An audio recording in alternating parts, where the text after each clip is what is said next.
against Everton from St Mary's Stadium. I'm your host, Alex Crook. Alongside me is the former Manchester United, Fulham and England defender Paul Parker. This is Premier League Live.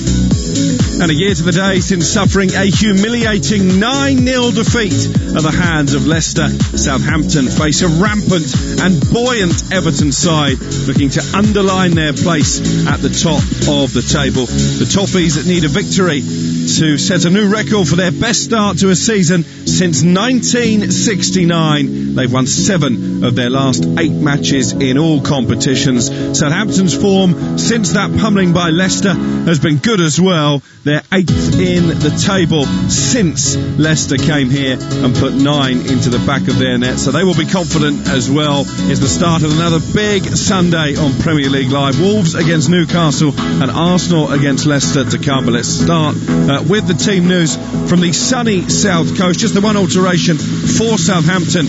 Stuart Armstrong returns after a period in isolation in place of Theo Walcott, who can't play against his parent club. McCarthy making his 100th Premier League appearance is the goalkeeper. Walker-Peters, Vestergaard, Bednarek and Bertrand in front of him. Armstrong, Ward-Prowse, Romeu and Redmond make up midfield, with Shay Adams supporting Danny Ings. 6 goals in 9 starts against Everton up front. 3 changes in total for the Toffees from that 2-2 draw against Liverpool in the Merseyside derby. Ben Godfrey, Gylfi Sigurdsson and Alex Iwobi are the players who come in. Out go the injured Seamus Coleman, the suspended Richarlison and Andre Gomes, who drops to the bench. So it's Pickford in goal.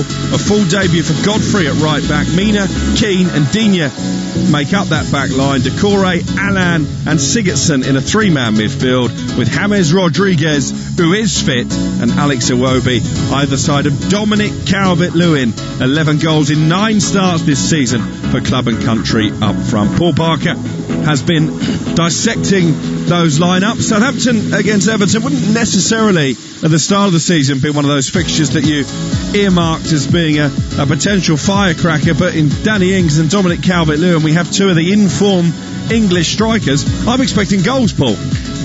Well, now you might have given it the kiss of death, Alex, by saying something like that. I was talking Manchester United yesterday, Chelsea.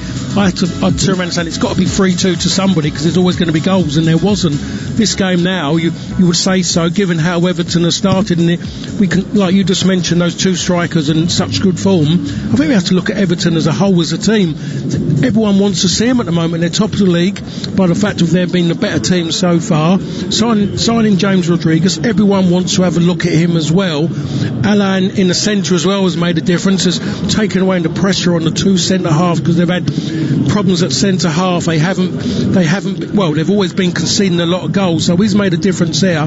So no, it definitely has made it a game to watch, rather than if you talk about last season and prior to that, it would have been one of those games where people have gone, oh, here we go again, and maybe just flick into it but not look at the screen. You mentioned James Rodriguez there. There was a bit of kidology from Carlo Ancelotti early in the week that possibly he would be an injury doubt for this game. He does play. How impressed have you been with how quickly he's adapted to life in English football, having had a difficult couple of years? He's at the moment, he's definitely making a name for himself. I mean, I just saw him for the first time. I saw 2014 when I was out in Brazil. I saw him there, and he just looked one hell of a player, and he got that move to Real Madrid, and he thought, yes, never really got the opportunities that he deserved. He went to Bayern Munich, never really got going. He's definitely made his mark here better than what he did in Germany, and he's got a manager who knows him well, who actually knows how to get the best out of him, and that's what you need. Man management is so important in football today, and you can always have these great players, but if you don't man manage them right, know how to deal with them and know what they like and don't like, and you have to treat them as individuals. You can't go collectively now with teams. You have to treat players as individuals to get the best out of them, and Ancelotti's doing that at this moment in time. Still a way to go, still a British winter to get through, but at this moment in time he's definitely started well, and once the crowds get in the stadium, the Everton fans are absolutely going to idolise him. Yeah, I think he'll enjoy the conditions on the south coast this afternoon. The sun is shining, blue skies overhead, the pitch in pristine condition as well. Talk to him about Richarlison, of course suspended after that red card in the Merseyside derby.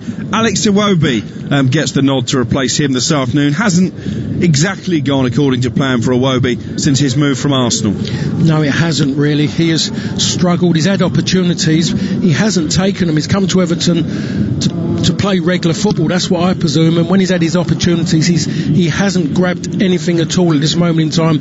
I'm sure the jury is still out with Everton fans. It's definitely out with me. He just needs to show more zest in his game. His game is about pace. He's got great technical ability. He needs to move both of them to get close together and then react off of that and just show a little bit more endeavour, show a bit of purpose, go and show a fighting spirit. That will get the fans going towards him because they see he's there for the cause, and then everything else hopefully will follow along. But he does need to pull his finger out because there's players in there now. He's struggling now for a regular spot. I just don't want Iwobi coming from Arsenal as well to end up like another.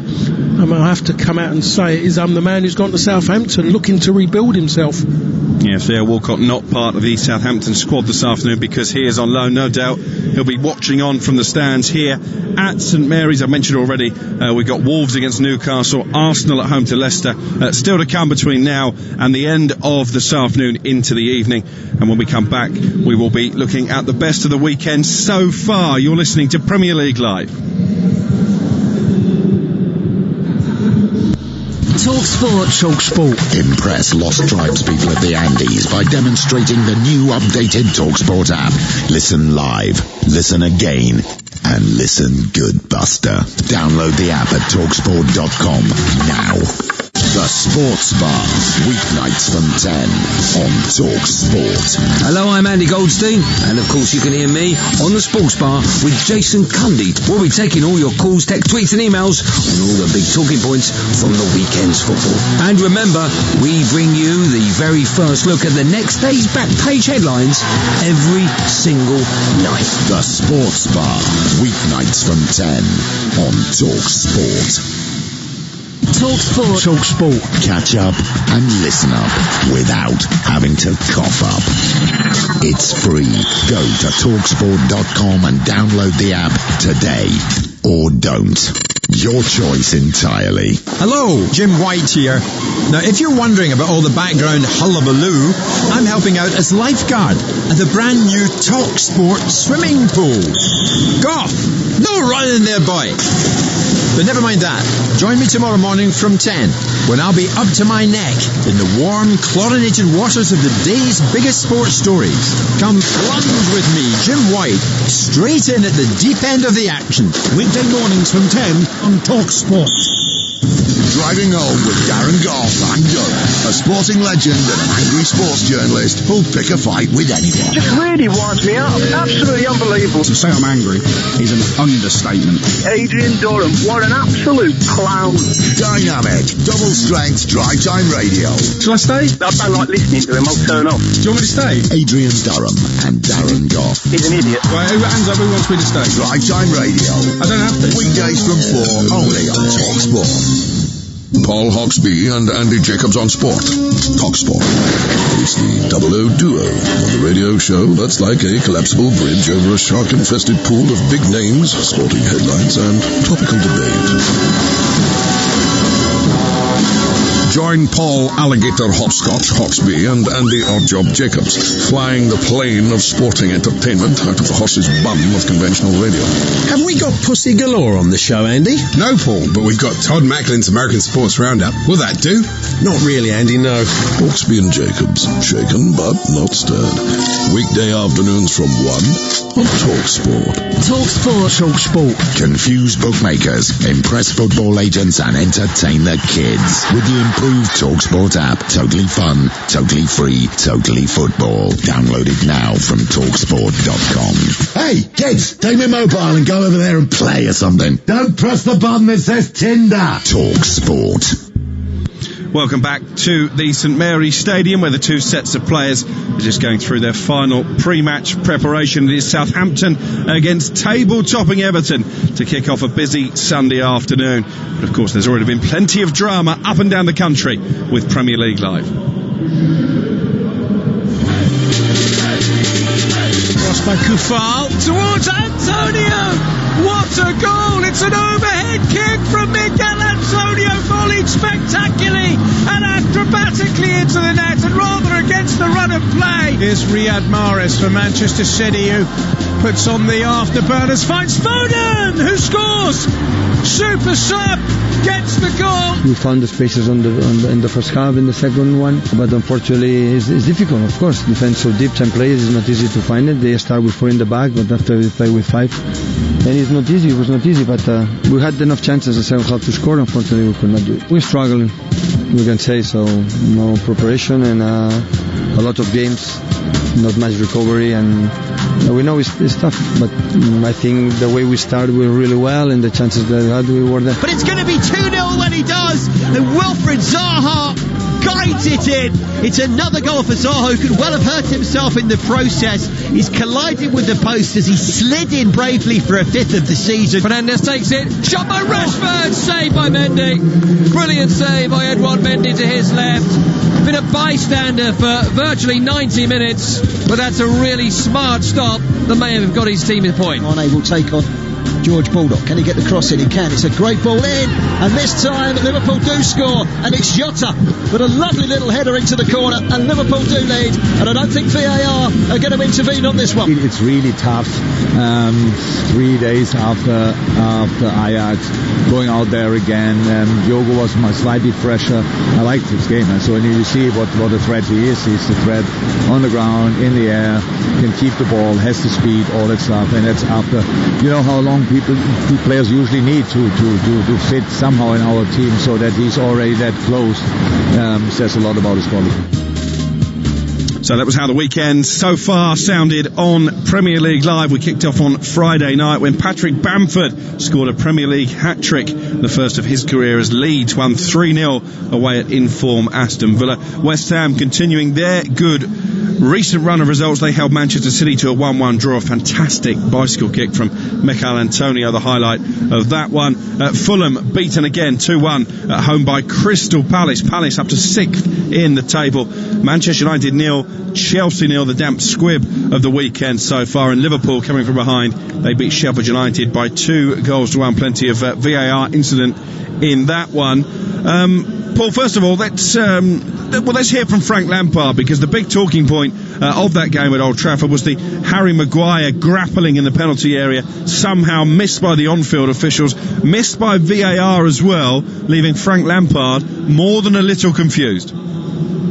I think you're being very kind when you see he appears to have wrapped his arms around him. It was a penalty. I'm really surprised. Sometimes VAR takes minutes, and we get that, and we all sit and wait. This season, referees go to the monitor. I think if the referee goes to the monitor, he clearly gives a penalty. I'm not sure how he could not. So it was a penalty. I don't quite understand it. You know, I'll have to move on quickly, because they go for you, they go against you some days. But in a tight game like this, it's obviously a frustration when you don't get that, which might have won you the game. Paul, you'll have seen the incident that Frank Lampard was alluding to. We've all seen the still shots on social media. It doesn't look great.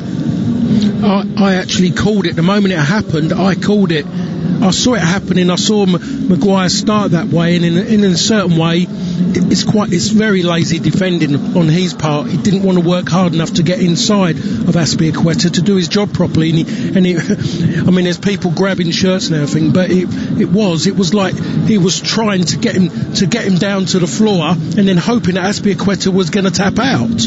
It was that obvious a penalty. And how did VAR miss it then? Well, because they don't look at things like that. Well, you know, the people there are not football people, in my opinion. I know it sounds quite weak, or might be easy thing to say, but I think something like that really proves it. When you look at things, people do pull shirts, people are throwing themselves to the floor, people are trying to cheat the system, hoping that they can get cause attention for VAR to look at something that isn't really there. And sometimes the players are to blame, because they're the ones who are doing it, instigating it. But in that moment, Azpilicueta, you could see it, he actually gets pulled. You can actually see him get pulled back down again as his momentum is to go up. He gets pulled back down. So there is a big problem. They need help, because we know VAR. Yeah, everyone goes VAR, but it's not VAR. It's the people who are running VAR are the wrong people at this moment in time. They're not looking at the job in the way it should be looked at, and they need help. And I think they need a consultant ex-professional footballer there to be with them who will watch the game as a footballer and who will understand certain situations and the people sitting there who are referees. And I just think they've got to maybe eat a bit of humble pie, and they've got to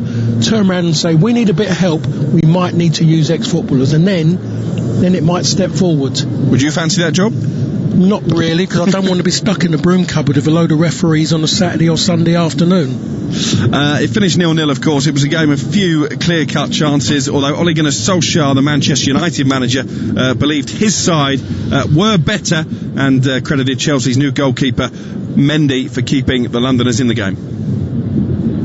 There weren't too many chances in the game. I think the two good teams defensively, but then again their keeper made two fantastic saves from Marcus. So if there was going to be a winner, it was going to be Marcus scoring it and us winning. So I felt we grew more and more into the game, built more pressure, started off a little bit slow, but we found a foothold in the game, we got it, and we pegged them back. But as I've said a couple of times in a couple of interviews here now, the fans at the Stratford end would have helped us suck that ball in the net. And was Ole Gunnar Solskjaer reacting to Manchester United 0, Chelsea 0. It means United, Paul, have failed to win any of their first 3 home games at the start of a league season for the first time since 1972. Was he a bit negative, Ole Gunnar Solskjaer, in his tactics after losing 6-1 at home to Tottenham? Was it more about not losing than about actually trying to win the game? The team told you that, I think, really. When I saw that team again, in a way I could kind of see it. When you look at what in Paris, you think to yourself, right, okay, that worked well, and they bounced off the back of that, and it looked a really good performance away from home. But then to put out the team again to go and do that job, you kind of think, yeah, it doesn't work right. I mean, it worked away at Newcastle. It wasn't right for that Chelsea game, because it needed a few more kind of creative players out there. The craftsmen were out there. That was in McTominay and in Fred. Those two done their bit, but Van der Beek, I'm not understanding that. When people are saying, Ollie's just biding his time, he's letting him ease in. The lad's ready to go. You've seen that already. He is ready to go. When he's come on, when he played for his national team and he scored, he's ready to go. The biggest problem is that Ollie has got to try and fit him in, and I think that might be the problem, because he might have to change his formation to fit him in with the other players, and maybe to bring him Pogba on in front of him says it as well. I'm not really understanding it, Alex. I don't know if you are. A lot of people have got opinions, but it seems strange. The questions are being asked: was he an Ole Gunnar Solskjaer signing, or was he an Edward Woodward signing? Yeah, that's definitely the big conundrum at the moment. And I guess it's almost a sliding doors moment for United at this moment in time, because they had a good week, haven't they? That victory against Paris Saint-Germain and against Newcastle, a point at home against the Chelsea side who've started the season well, but they're still 15th in the table, 7 points in their 5 matches matches so far, and they've got Arsenal next on the horizon. Yeah, Arsenal's going to be a tough. This is a different Arsenal from the ones we've seen even in the later Wenger time and under their previous manager. This is a little bit Arsenal with a little bit more snap about them, a little bit more honesty, more grafters out there. So it's not going to be that kind of game as what it had been previous. So that's another tough game. And if we're judging it by what we saw yesterday, we're going to have to say it's going to be a similar kind of format. Really, he's going to go there and not want to be beaten. We're not going to see too many creative players out there. He's going to want to make sure that United don't get beat. If United had won yesterday, there'd been a different story. There'd been a different story written in the newspapers. But by the team he's picked and the manner in which they played, that's what's leading to this criticism at this moment in time. If you look at the Premier League table at this moment in time, it's almost a throwback, isn't it, to the 1970s. Everton at top, could go 3 points clear of neighbours Liverpool with victory here at Southampton this afternoon. Aston Villa third, Leeds fourth, Crystal Palace fifth, and Manchester City and Manchester United both in the bottom half of the table. You wonder, is that going to set the scene for the rest of the season, Paul? Well, given anything could happen in this at the moment, you just don't know where results are going to go. Going to happen. I mean, look at Liverpool. I would expect Liverpool to have won that game comfortably against Sheffield United, but they didn't. Teams are struggling a little bit. Individuals are struggling with what's happened at this moment in time, what the circumstances in which they're having to play games in. So it's very open. It's about the team with the best mindset will win their games. The team with the mindset that is more consistent than the rest of them will win the league this season without a doubt if it carries on in its present mode. And so we really don't know what we're going to get. And that's why maybe we're seeing some of these results and performances from teams and from individuals. Yeah, the one thing 2020 has taught us is definitely to expect the unexpected. Everton against Southampton is the first of 3 matches we are bringing you this afternoon. Wolves against Newcastle is a 4:30 kickoff. Tim Long and Kevin Watson will be calling the action there. And at 7:15, Arsenal against Leicester with Tom Rennie and David Connolly, your commentary team. Let's hear from the 2 managers then ahead of kick-off at St Mary's, Carlo Ancelotti and Ralph Hasenhüttl. When you look at them, how they play and how they have played the first rounds, it's not a coincidence that they are unbeaten in the moment. They did a fantastic job, made a few good signings in the summer, but also seem more organized, better organized, and definitely a very, very strong side. But we also played last week against a team that had a lot of quality on the pitch, and we showed that we are not scared.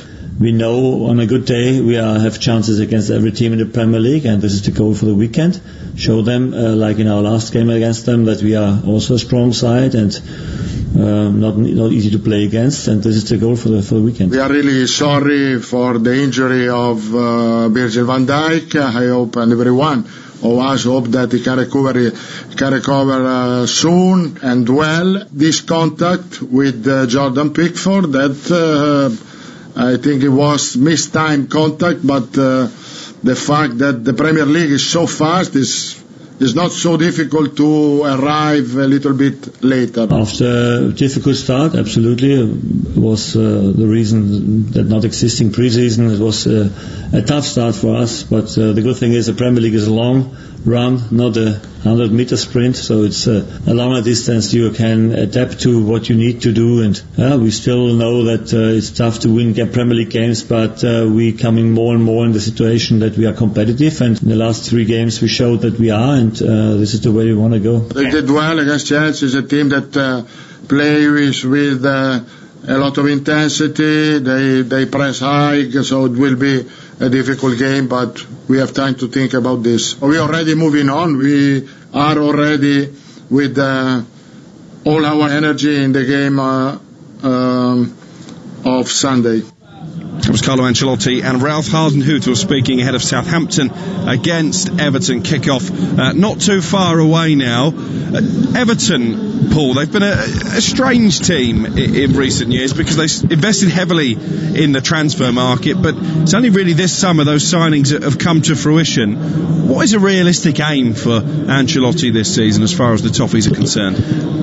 Again, I have to say, in these strange times, I would say Ancelotti may have that little bit of belief, thinking he can get Everton into the Champions League. That's got to be his way of thinking. He's that manager. He's managed always. The teams he's managed have been in Champions League. He's won Champions League. He hasn't come to Everton just to accept that he's not going to be in the Champions League, and he might just at best be a Europa League manager. So in my opinion, that's where he'll be looking from. Everything says it about him as a player, as a manager. He wants to be playing in the best possible league. He wants to be playing in the best possible competitions as a manager. So I'm sure that's where he set himself, that bar of being, that's where I want to be in the Champions League as a manager again. So because then he'll know going into a new stadium there might be a little bit more money for him to maybe push on and go and add a little bit more to what Everton have achieved so far. And I know we've only gone through a few games, but I think you have to look at it and say, but if they can keep everyone fit to a point, because as big as their squad is, they haven't got that much quality outside of their best 11, then there's got to be a chance for them this season. Yeah, they've taken 43 points from Ancelotti's 25 games in charge. To put that into context, only Liverpool and the 2 Manchester clubs have accumulated more during that period. We are just about set for kick-off. There's a rainbow overhead at St Mary's. Let's hope this game leads us to a pot of gold. It's Southampton against Everton. You are listening to Premier League Live. TalkSport. Impress lost tribespeople of the Andes by demonstrating the new updated TalkSport app. Listen live, listen again, and listen good, Buster. Download the app at TalkSport.com now. The Sports Bar, weeknights from 10 on TalkSport. Hello, I'm Andy Goldstein, and of course you can hear me on the Sports Bar with Jason Cundy. We'll be taking all your calls, text, tweets and emails on all the big talking points from the weekend's football. And remember, we bring you the very first look at the next day's back page headlines every single night. The Sports Bar, weeknights from 10 on TalkSport. TalkSport. Catch up and listen up without having to cough up. It's free. Go to TalkSport.com and download the app today. Or don't. Your choice entirely. Hello, Jim White here. Now, if you're wondering about all the background hullabaloo, I'm helping out as lifeguard at the brand new TalkSport swimming pool. Goff! No running there, boy! But never mind that. Join me tomorrow morning from 10 when I'll be up to my neck in the warm, chlorinated waters of the day's biggest sports stories. Come plunge with me, Jim White, straight in at the deep end of the action. Weekday mornings from 10 on TalkSport.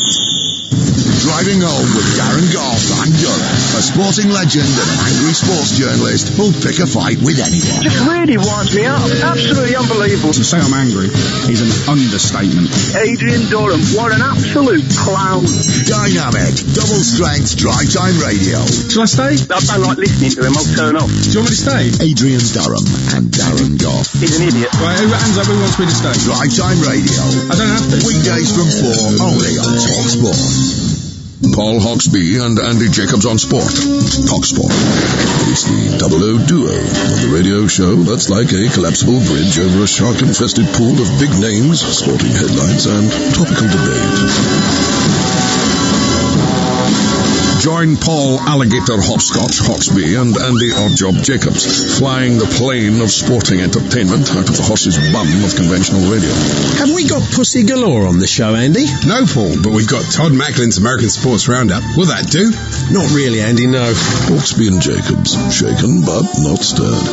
Weekday afternoons from 1 on TalkSport. TalkSport. Confuse bookmakers, impress football agents and entertain the kids with the improved TalkSport app. Totally fun, totally free, totally football. Download it now from TalkSport.com. Hey, kids, take me mobile and go over there and play or something. Don't press the button that says Tinder. TalkSport. You are listening to TalkSport's coverage of Southampton against Everton from St Mary's Stadium. I'm your host, Alex Crook. Alongside me is the former Manchester United, Fulham and England fullback Paul Parker. This is Premier League Live. And the last time Everton were champions of England, Margaret Thatcher was Prime Minister, Madonna was top of the music charts, and the UK was about to be battered by the Great Storm. Well, the only storm blowing in the Premier League at this moment in time is emanating from Goodison Park. The Toffees have blown away all before them so far this term to soar to the top of the table thanks to their best start since Howard Kendall's men lifted the trophy way back in 1987. And with the so-called Big Six all floundering in these strangest of times, there's a growing belief around the Toffees that Ancelotti's side can once again challenge for the title. As for Southampton, October the 25th is a date that will forever send shivers down the spines of their supporters. It was on this day a year ago they were hammered 9-0 by Leicester. It's a mark of Ralph Hasenhüttl's man management that since then they have the 8th best record in the Premier League. And this afternoon they have the chance to banish some of those ghosts for good. The two sets of players are just about ready for kick-off. Just a reminder of the headline team news for those of you just tuning in. One change for Southampton from the side that played out that dramatic 3-3 draw at Chelsea last weekend. Stuart Armstrong returns after a period in isolation. Theo Walcott cannot play against his parent club, so drops out. 3 alterations at Everton from their 2-2 draw in the Merseyside derby. Seamus Coleman is injured, Richarlison suspended, while Gomes drops to the bench. In comes Ben Godfrey for his full debut for the club in the Premier League. Sigurdsson makes his 350th appearance. He's also recalled. So too is Alex Iwobi. We are just about ready for the first of 3 live commentaries here on Premier League Live this afternoon. Wolves against Newcastle and Arsenal against Leicester still to come, as the 2 sets of players take a knee, as has become customary before every Premier League game. And it will be Everton who kick us off, shooting from left to right in this first half. Southampton in the red shirts with the white sash, black shorts and red and white socks, attacking the goal away to our left-hand side. The 2 lineups in full for Saints. McCarthy makes his 100th Premier League appearance in goal. To back 4 of Walker-Peters, Vestergaard, Bednarek and Bertrand. Armstrong, Ward-Prowse, Romeu and Redmond in midfield. Adams and Ings in attack. Everton have Pickford in goal. Godfrey, Mina, Keane and Digne in defence. Doucoure, Allan and Sigurdsson in midfield, with James Rodriguez and Iwobi either side of Dominic Calvert-Lewin, who can't stop scoring up front. Paul Parker is surveying the action this afternoon. What type of game are you expecting, Paul? I'm just hoping just for a really open game, to be honest, so we can all enjoy a really good game of football. Some of the games we've seen in this at this moment in time in the empty stadiums haven't really been that exciting. So really I'm just hoping an early goal is possible, so a team has to really come out, and then that will mean that the game will be quite open. Here is Ryan Bertrand attacking down the left-hand side. He was tripped by Doucoure. Clumsy challenge, but Southampton have a free kick a yard in from the touchline. James Rodriguez looks distinctly unimpressed with the call from referee Kevin Friend. I was a little bit unimpressed as well, Alex, the way that he went down, Bertrand. He'd done well to land, how slow it was. James Ward-Prowse wearing the captain's armband, making his 200th Saints start. He's due a testimony, I think, next season. He's going to take the free kick. The likes of Jan Bednarek summoned forward from the back. Shea Adams just trying to shield the sun from his eyes. Normally on point with these deliveries, Ward-Prowse, and it's headed behind by Michael Keane. It was a dangerous looping cross. I'm quite surprised, looking how everyone's looking and looking at Jordan Pickford. I'm surprised he's not wearing a hat. I know you don't see keepers wearing them, but he looks like he's kind of really wincing there as that ball comes in. Didn't look comfortable at all. I think he may have just signalled to the bench that maybe he needs a cap to protect his eyes from the low sun. We'll monitor that as Southampton line up for their first corner, and it will be Ward-Prowse again, the England midfielder, who's going to take the kick, right-footed from the left-hand side towards the far post. It was a strong header away from Michael Keane, who was just shoved as he leapt in the air by Yannick Vestergaard, the giant Denmark international, and it will be a free kick now inside Everton's own penalty area. 0-0 the score with 3 minutes played, and it's Yerry Mina who passes it inside the 18-yard box to Michael Keane. That was a distinct no-no when you were playing, Paul. Yeah, Christ, everyone's hearts would have been going. There was under pressure. You see Southampton push 3 people up. You know you can't play out. It's going to be too tight. That's when you think to yourself, you drag those 3 out there must be space somewhere you can drop it into forward. I thought that was the idea of it, not to put yourself under even more pressure of trying to play through them. We saw Bernd Leno, the Arsenal goalkeeper, give away a goal in their game against Rapid Vienna in the Europa League in midweek, doing just that, but it has become the modern way, and the ball is back now with Jordan Pickford, who Fabian Barthez style is wearing a short sleeve goalkeeping jersey this afternoon. Neat turn from Allan away from Ward-Prowse and feeds it forward to Sigurdsson inside the centre circle. Everton yet to really get going, but that could change here if Iwobi can keep the ball in play. He can't, and it will be a throw in now for Southampton. Yeah, that was good play by Everton. They had the best passages of play so far in the game, playing through from so deep as well. Allan done a wonderful turn, and then the way they've gone backwards then straight away forward, it was just the execution of that pass, just a little bit too much weight on it, and that would have been maybe the first little bit of attack we would have seen in this game. Southampton 0, Everton 0. 5 minutes played on the south coast. Southampton looking for back-to-back home wins in the Premier League. for the first time since December 2019. Have struggled here at St Mary's in recent seasons. Here is Armstrong, the busy Scotland international, always full of running. Danny Ings was just caught there by Sigurdsson and won a free kick right in front of Ralph Hasenhüttl. Looked a painful one for Danny Ings. He doesn't normally go down that easy, Danny Ings. He's close to agreeing a new contract, Ings, at Southampton, despite a bit of interest from Tottenham during the most recent transfer window. He's a local boy, was actually let go by the club as a teenager, ended up playing Sunday League football before being re-signed by Bournemouth, and of course then went to Burnley and Liverpool before finally being able to pull on the Saints shirt. Here is Shea Adams with a low cross into the area, blocked by Godfrey, and it will be cleared upfield by Mina, the Colombia. Calvert-Lewin grappling with Jan Bednarek, and he's kept the ball. Calvert-Lewin, he did well actually, and he's found James Rodriguez here in a very advanced position. James with Bertrand and company, and he showed too much of it in the end to James Ward-Prowse, the Saints captain. Here is Redmond now in the orange footwear, but he's given it away to Doucoure. Iwobi making a good run ahead of him. Here is Alex Iwobi into the penalty area now, left hand side, tees it up for Sigurdsson just outside the box. Southampton have got plenty of red shirts back there as Digne comes forward for the first time. Iwobi with a cross plucked from the sky by McCarthy, who, like Pickford at the other end, is also wearing short sleeves. Must be a new fashion thing for goalkeepers. Ralph Hasenhüttl, so demanding of these Southampton players, is hollering from the touchline.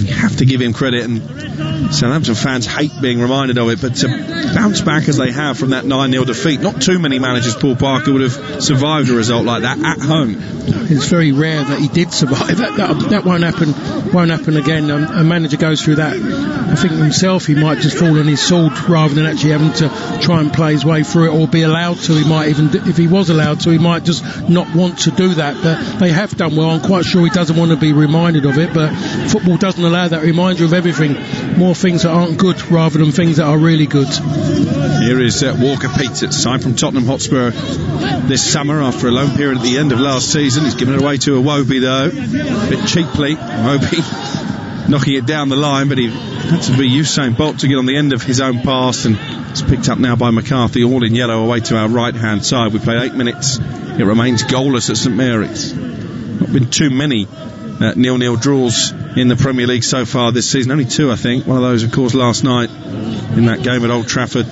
between Manchester United and Chelsea. Here is Nathan Redmond, midway inside Southampton territory, plays it down the left hand side to his big pal Bertrand. Those two really close on and off the pitch. Here now is Oriol Romeu, the Spaniard with a shaven head. Asked Bednarek to come forward. A little layoff from Armstrong back to Oriol Romeu.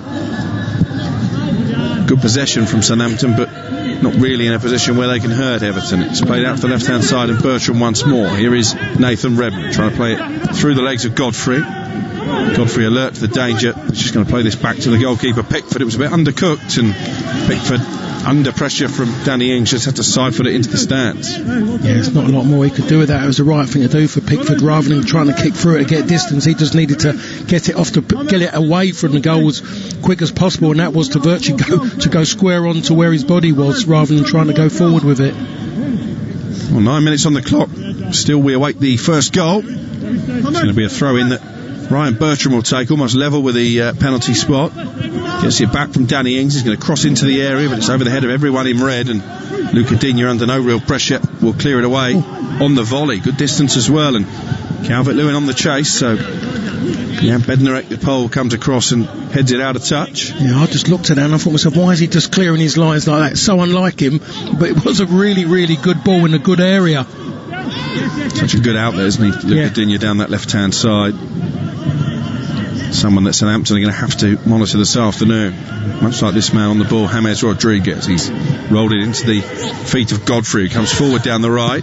Godfrey with a cross, not a bad delivery, and it almost came for Calvert-Lewin. Will come for Iwobi. Across the area he goes, and a really important challenge sliding in from Walker Peters. A combination of him and Bednarek managed to clear the danger. That was Everton's best move of the game so far. I'm just wondering why Bertrand is meant to be a fullback. Why didn't he close down Godfrey? Godfrey is more of a centre half than a fullback. Go and put him under a little bit of pressure, but he allows him across the ball far too easy. Corner cleared as far as Doucoure. His shot cannons off Vestergaard and will be kept in play on this left-hand side by Che Adams. He goes back to the goalkeeper, McCarthy.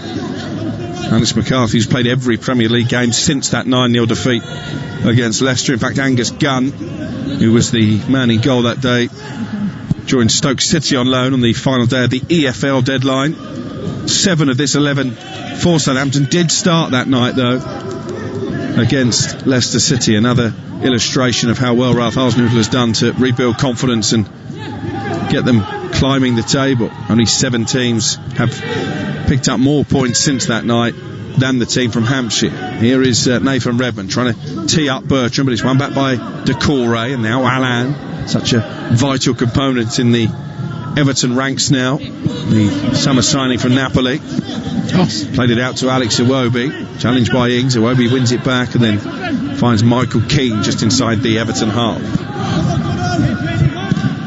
Godfrey trying to go down the line, but it's won by Bertrand. He's quickly turned defence into attack with a pass fizzed in at the feet of Che Adams, who's done well to outmuscle Allan. Here is Danny Ings on the edge of the area. I think he wanted to maybe work some space to get a shot off, but in the end he rolls it out to the right, and Armstrong chips it over the head of Luca Digne to the fullback Walker Peters. Strange choice really, because Southampton have now gone all the way back into their own half when they did have the ball in a promising area. Here is Ward-Prowse. Has to shield it from Allan and goes back to big Vestergaard once more. Now Danny Ings with Bertrand bombing forward on the overlap. Che Adams to aim at in the centre. So too Redmond, and he side-foots it wide. That's a golden chance for Nathan Redmond to put Southampton in front. Yeah, he's not going to get much better than that during this game, and such an opportunity to go and hit the target with, and he ends up scuffing it with his weaker foot, and to hit it there, he's just dug it into the ground. His head wasn't right. He's got to get his head down, he's got to look at the ball, and he slightly lifts his head and he ends up scuffing the ball into the ground, and it just bobbles past the post with no great power on it. Well, Nathan Redmond so close there to opening the scoring for Southampton. You have to say probably on the balance of play it would have been deserved in these first 12 minutes, but he's only scored once, Redmond, in his last 16 appearances, and maybe that was the shot of a player whose confidence in front of goal is not particularly high. Here is James Rodriguez, no issue with his confidence. He turns neatly away from Romeu and then guides a lovely ball out to the left-hand side in Iwobi. Sigurdsson and Calvert-Lewin in the centre. Iwobi might go alone here, the shot deflects, and it's behind for a second Everton corner. Yeah, Iwobi's had the ball, I think, more than most Everton players in that front line, but he's been the most wasteful when he's had it. He hasn't produced a decent end product yet, and he gets that ball and he cuts inside. That opens up the avenue there for Digne to get down there, and he should have given it to him. It was on for him because Walker Peters wasn't set for that overlap. He was square on. Corner for Everton. Gylfi Sigurdsson over on the far left-hand side. Mina, who's good in the air, has come forward. So too Michael Keane, who's been among the goals early in this campaign, but it's cleared to Doucoure. Gives it back to Sigurdsson, and now Iwobi again on the left-hand side, away from Redmond. Armstrong can't win it back either, and he's still got it Iwobi. He's playing a good ball into Sigurdsson. Can he cut it back here? Well, stabbed clear by Vestergaard. For the first time, really, Southampton under pressure, but Romeu has alleviated that pressure by finding Danny Ings, who tried to roll it into the stride of Adams. And it was a really important intervention from Ben Godfrey there to stop the rapid counter-attack. Yeah, it was great recovery work there by Ben Godfrey. He's a quick lad anyway, plus he's a centre-half as well, so his positional sense would have been very, very good to see that, and more importantly, to sense the danger, and that's what he done. Che Adams would have been away if it wasn't. Sigurdsson finds Doucoure inside the centre circle. Everton just showing signs that they're beginning to warm to the task here. 14 gone, 0-0 the score. Mina, with that streak of blonde in his hair, plays it out to the right hand side of Godfrey. Southampton have had 61% possession in these early exchanges. Had the best chance as well, courtesy of Redmond, that he put wide. Here is Allan, forward to Sigurdsson. Calvert-Lewin begins to turn away from Ryan Bertrand. He was caught. It's going to be a free kick within shooting range here. Yeah, it was a lovely little ball into Calvert-Lewin. His first touch was to take it away, and to be honest, Bertrand's come across and he wasn't looking at the ball, and he's quite poor defending on his part. He didn't have to even go anywhere near it, because all of that, the ball would have just ended up going out wide. It wouldn't have put Southampton under great pressure. This free kick has put them under big pressure. Yeah, I think we know what's coming here from James Rodriguez. The ball in a very central position, only about 8 or 9 yards outside the penalty area. Gylfi Sigurdsson is showing interest as well, but I'm convinced it will be James Rodriguez. He just placed the ball down as if he's looking for that valve, Cristiano Ronaldo style. Nervous moment for Alex McCarthy as he hugs that near post. There are 4 players in the Southampton wall. McCarthy just coming across the centre of the goal. James Rodriguez sizing up this opportunity, having scored 3 goals already in just the 4 Premier League appearances to date. Referee Kevin Friend just making sure the wall is back the required distance. I think he was unhappy with where James had positioned it. Oh. This free kick will be taken eventually, I promise. It's going to be the Colombian Rodriguez taking a big intake of breath, and he's going to shoot left-footed straight into the arms of McCarthy. Yeah, there was a big waiting moment for something unbelievable happening. It was on target, but it was an easy one in the end for McCarthy. Straight at him. Jerry Keller, Southampton fan, has tweeted saying, dragging us guys around 18 holes of golf in Abita Springs, Louisiana. Says he's loving the commentary. Ralph Adam is listening in Diamond FM, tipping Everton to win. Let us know where in the world you're tuning in at TalkSport Live. Send some pictures if you can. 17 minutes gone. It's still Southampton 0, Everton 0. Allan pokes it through the legs of Redmond, out to the right hand side, and Godfrey, and it's given away cheaply by James Rodriguez, straight to Danny Ings. Allan trying to win it back for Everton, but Ings has found Redmond over on the left hand side, and they've got plenty forward here. Redmond taking on Godfrey. James trying to atone for the error, but still Redmond has the ball, plays it back to Bertrand, and here now is Oriol Romeu again. From having had the ball on the edge of the penalty area, they've passed it all the way back to the halfway line, Southampton. I think that says a lot about the way Everton are defended, Alex, on that side of it. They're doing a good job at the moment. They're not diving in. Bertrand with a cross into the side netting, so it's going to be a goal kick for Everton. Yep, they're not diving in and forcing situations, the opportunity to give them free kicks and maybe penalties away. They're just holding their ground, blocking up areas, not allowing the ball to be passed in between the lines, and they're forcing them back. Southampton are going to have to look maybe a different way of doing it, or they've just got to sharpen up in their passing. As much as they've had a lot of possession, it hasn't been great, the possession they've had, because they haven't really produced anything from it. 2 wins from 2 away from home so far this season for Everton. They haven't won their first 3 games on the road in the league campaign for 82 years. I wonder what Carlo Ancelotti, as he points toward the Southampton penalty area, will have made of their opening 18 minutes. Mina Jenner's taking a bit of a chance there, passing it out from the back, hit Danny Ings on the edge of the area, but fell kindly for Godfrey, and then Doucoure into James Rodriguez. Allan finds Iwobi inside the centre circle. They do pass the ball around crisply, Everton, when they come forward, and here is Gylfi Sigurdsson, edge of the penalty area, shoots right-footed, and he's hammered it against the crossbar. Goalkeeper McCarthy beaten all ends up. A wry smile from Gylfi Sigurdsson, because he knows he was inches away there from marking his 350th appearance in English football with what would have been an outstanding goal. We have to say that is the best passage of play, because it was progressive, it was done at pace as well, and Sigurdsson, the moment he gets that ball to him on the angle of the box, he knows he's going to step inside, and he hits it, and the ball actually goes up and it comes down really quickly as well. That's the bit I think that fooled Alex McCarthy. The ball moved in the air and it dipped down as well. That's why he looked so anxious as well, because the ball just changed so quickly, it just dropped. Well, the closest Everton have come to opening the scoring in this first half. James Rodriguez robbed of possession by Romeu. On halfway, James Ward-Prowse is going to have to go back towards his home penalty area. Here is Bednarek in the white boots, playing it forward to Armstrong, who can't hold it up. One back by Digne, and Armstrong sliding in. That wins a throw-in off Alex Iwobi. 0-0 the score. 20 minutes played. Everton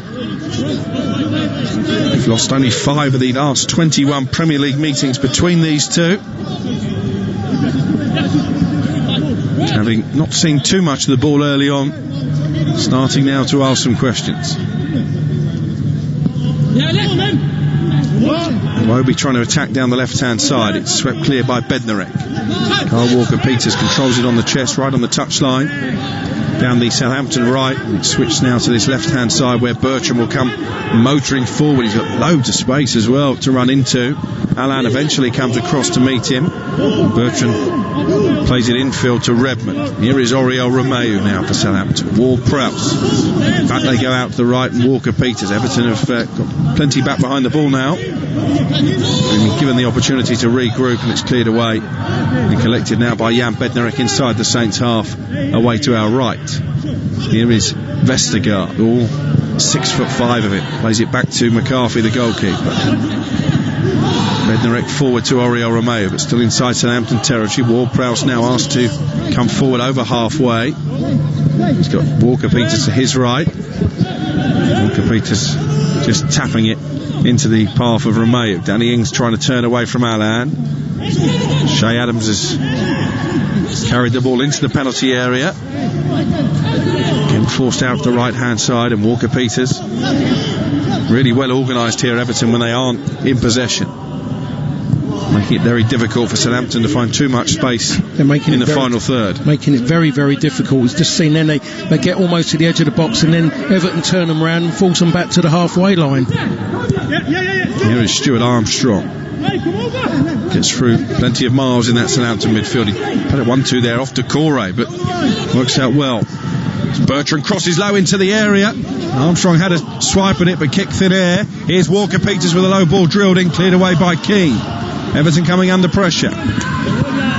Wonder if Armstrong, Paul, could have done better with the initial effort. I think he looked like he was actually he was side on, so he's tried to kick it across with his left foot like a pendulum. It was always going to be a difficult skill to actually to get anything from it, and that's why he ends up swinging, and he falls over in the end. Here is Romeu.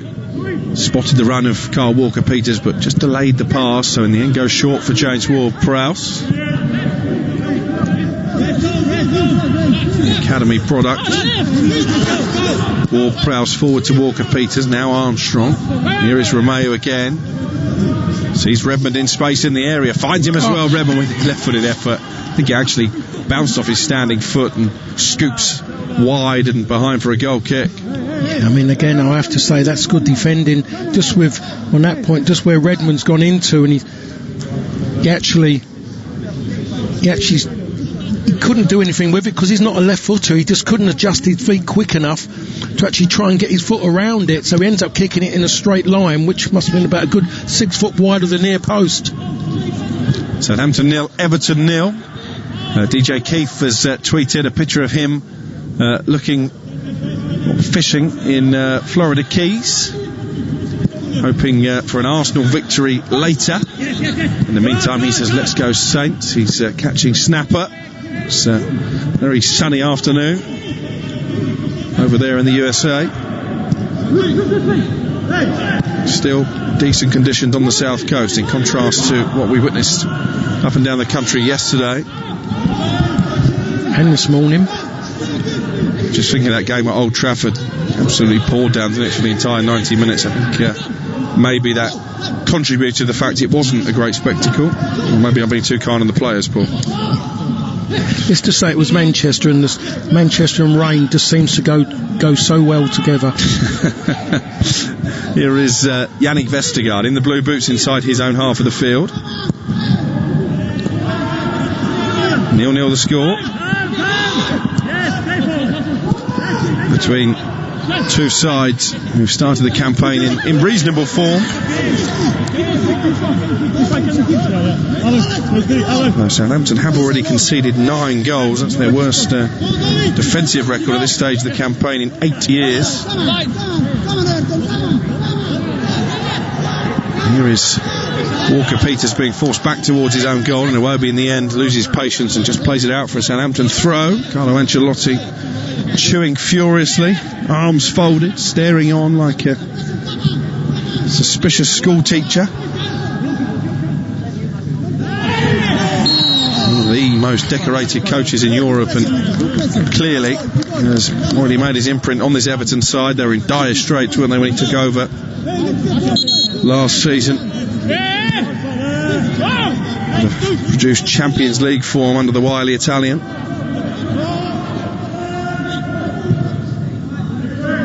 I think Southampton just need to inject a bit more tempo in their play. In fact, they're slowing the game down, just gives Everton the opportunity to get everybody back behind the ball when they're not in possession. Here is Yannick Vestergaard for the Saints. Ward-Prowse tries to scoop it forward, looking at Danny Ings. Michael Keane, who's really improved under Ancelotti, steps across confidently, and then, just as I say that, he runs it out of play for a throw.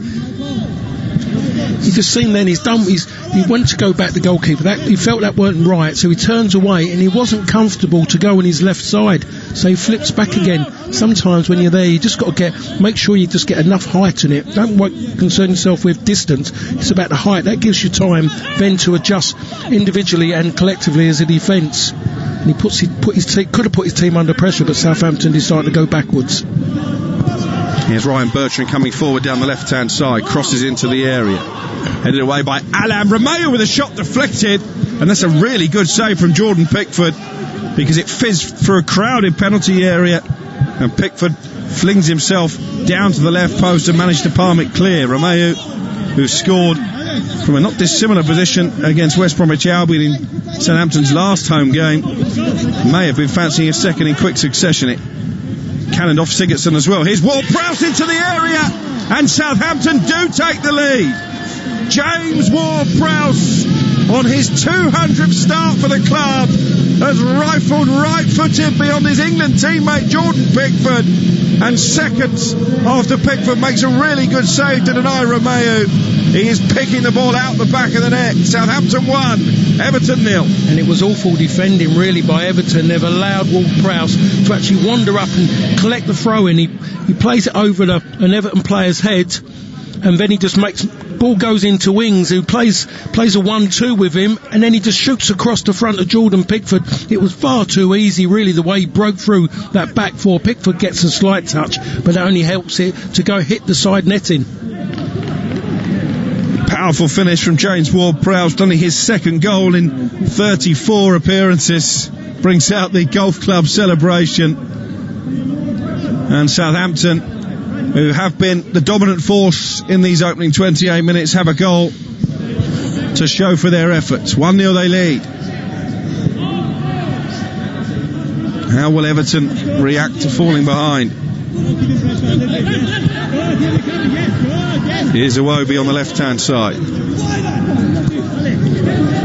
Now Yerry Mina just on the edge of the Everton penalty area. They've not been quite as fluent, Everton, as we've seen in many of their matches so far this season.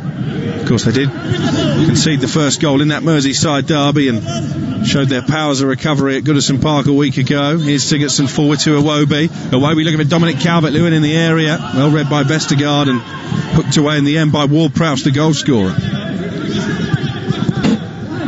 Encouraging response, though, for Carlo Ancelotti's men.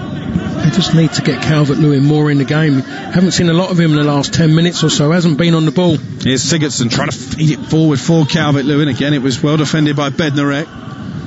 Well read and then brought clear by Armstrong. I think again there we've seen the versatility of Danny Ings. It's not just the goals that he brings. He's a very clever player, drops into that number 10 role, and it was a lovely ball forward for James Ward-Prowse to set up the opener.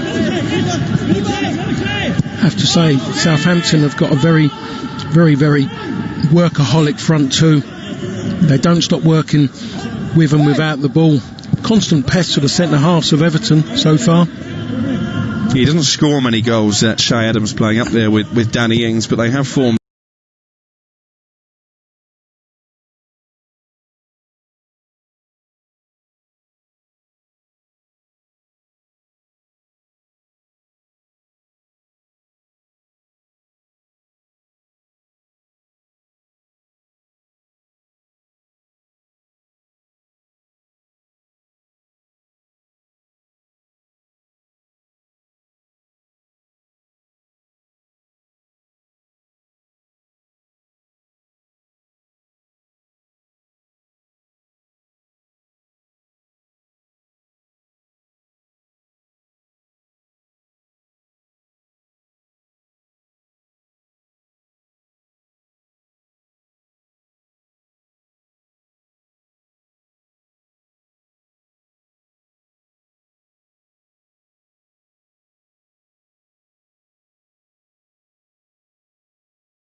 possession in Southampton's favour. They lead 1-0 courtesy of James Ward-Prowse's goal in the 27th minute.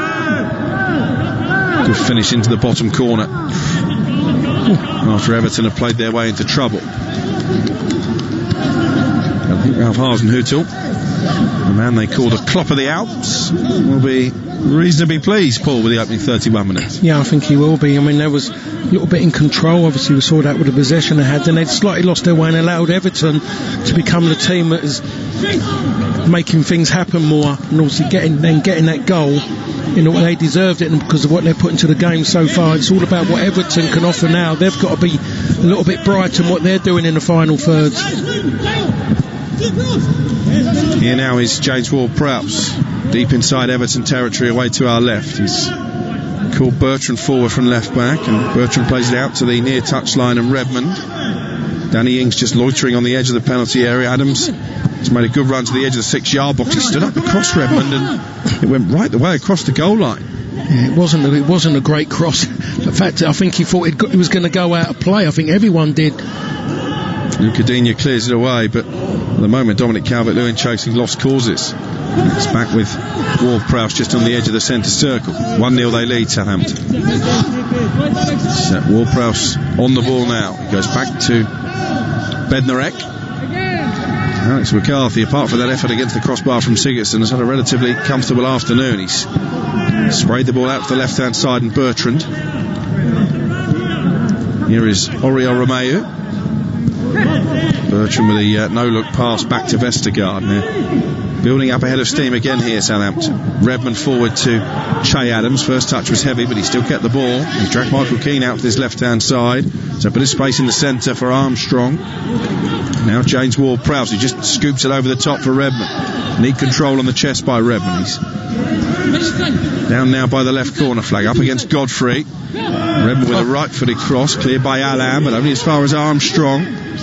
Everton struggling to clear the lines here. In the end, Armstrong's cross is blocked out for a throw by Doucoure. Yeah, I mean, both teams are really struggling there. I just looked at Redmond, and his ball in, after doing that good footwork, his ball in was poor. Allan's actual defensive ball out of the box was poor. He gave it back to Southampton. And the referee Kevin French just come across to speak with Yerry Mina.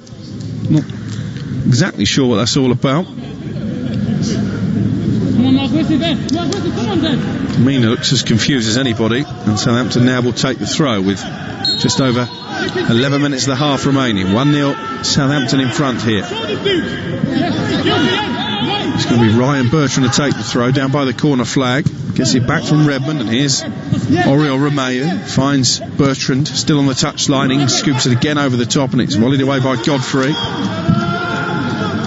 They will feel Southampton. They're going to get some joy down this left-hand side against Ben Godfrey, who, as you mentioned already, Paul, is traditionally a central defender, but deployed in place of the injured Coleman down the right-hand side. Yeah, I mean, that's the thing as well, is that Ben Godfrey's not going to be springing forward like the way that Seamus Coleman would as well. So straight away he's got Bertrand who's coming on to him, and then you've got Nathan Redmond down there. He's not asking questions of them. Those two are asking questions of him, so it's a big problem. Attacking wise, they're a little bit limited. I think Digne can't get forward either. That's a loss up there. So you're asking Rodriguez really to be your playmaker, be your main creative player, and he can't get on the ball at this moment in time. No, I was going to say he's had a very quiet game, James Rodriguez, by the incredible standards that he's set so far in an Everton shirt. Here's Danny Ings, who continues to be a menace for the Everton defence. That's a lovely ball in. Che Adams with a chance to double the lead here, and he does so. And that front two that Paul Parker was praising combine to double Southampton's advantage. Che Adams with his second goal of the season makes it Southampton 2, Everton 0. I mean, I keep talking about defending. I think it's one of the big issues being talked about in this Premier League so far, the goals that teams are giving away. But I'm just looking here, there's two of them up against one. Ben Godfrey has made a recovery one, but he hasn't gone to actually towards the ball, and that allows Danny Ings to get to the byline and put a lovely ball in. He just stood the ball up from the byline, and I'm looking there and I'm trying to see who it was, number 10, Sigurdsson, who's jumped, but he doesn't get anywhere near it. It goes over the top of his head, it falls to Che Evans, controls it well and just strikes across it. and the cross, and it just bobbles just underneath Jordan Pickford. I think it may even have deflected off Sigurdsson on its way to goal, and that probably led to the fact that Pickford couldn't keep it out. Really good play again by Danny Ings, just to loop the cross to the far post. James Ward-Prowse could have gone for it, left it for Adams, and it was an emphatic finish to make it 2-0 Southampton. I have to say as well, he actually has that extra touch as well, doesn't he? He had enough time even to almost line his body up before he struck it. I mean, he struck it on his third touch, and there wasn't an Everton player around to actually make contact with him. I did say to you, Paul, that I fancied Southampton before the game. I knew you was going to mention that. But at the moment in time, as we say, what we saw last weekend, there's plenty of time for a recovery. I wonder if Carlo Ancelotti, even at this early stage, might just be contemplating a tactical tweak, because with the absentees, Coleman and Richarlison, Everton have struggled really to make any kind of attacking impression, apart from that effort from Sigurdsson that came back off the bar, that is. Here is Doucoure, 2-0 Southampton lead. James Ward-Prowse in the 27th minute. Shay Adams doubling up 8 minutes later. Give the ball away again, Everton high up the pitch. Iwobi to Danny Ings, who just showed too much of it to Iwobi, but Carlo Ancelotti looks distinctly unimpressed over on the touchline. They're just lacking ideas at the moment. Their wide players are not getting on the ball, and when they are getting on the balls, so much with Iwobi, then there's no end product. So I'm just wondering, their creativity, it's not coming from anywhere. I'm looking what he's got on the bench to add to it. Don't know, I'm looking at Bernard, Gomes. Well, they tried to ship him out, Bernard, during the transfer window. There's not a lot there at the moment. It's going to trouble Southampton, and they've allowed Southampton to virtually now. They're sitting back deep. They are pressing, but they're pressing from their own half now, because they've got that 2-goal advantage. They don't have to go that deep with Everton.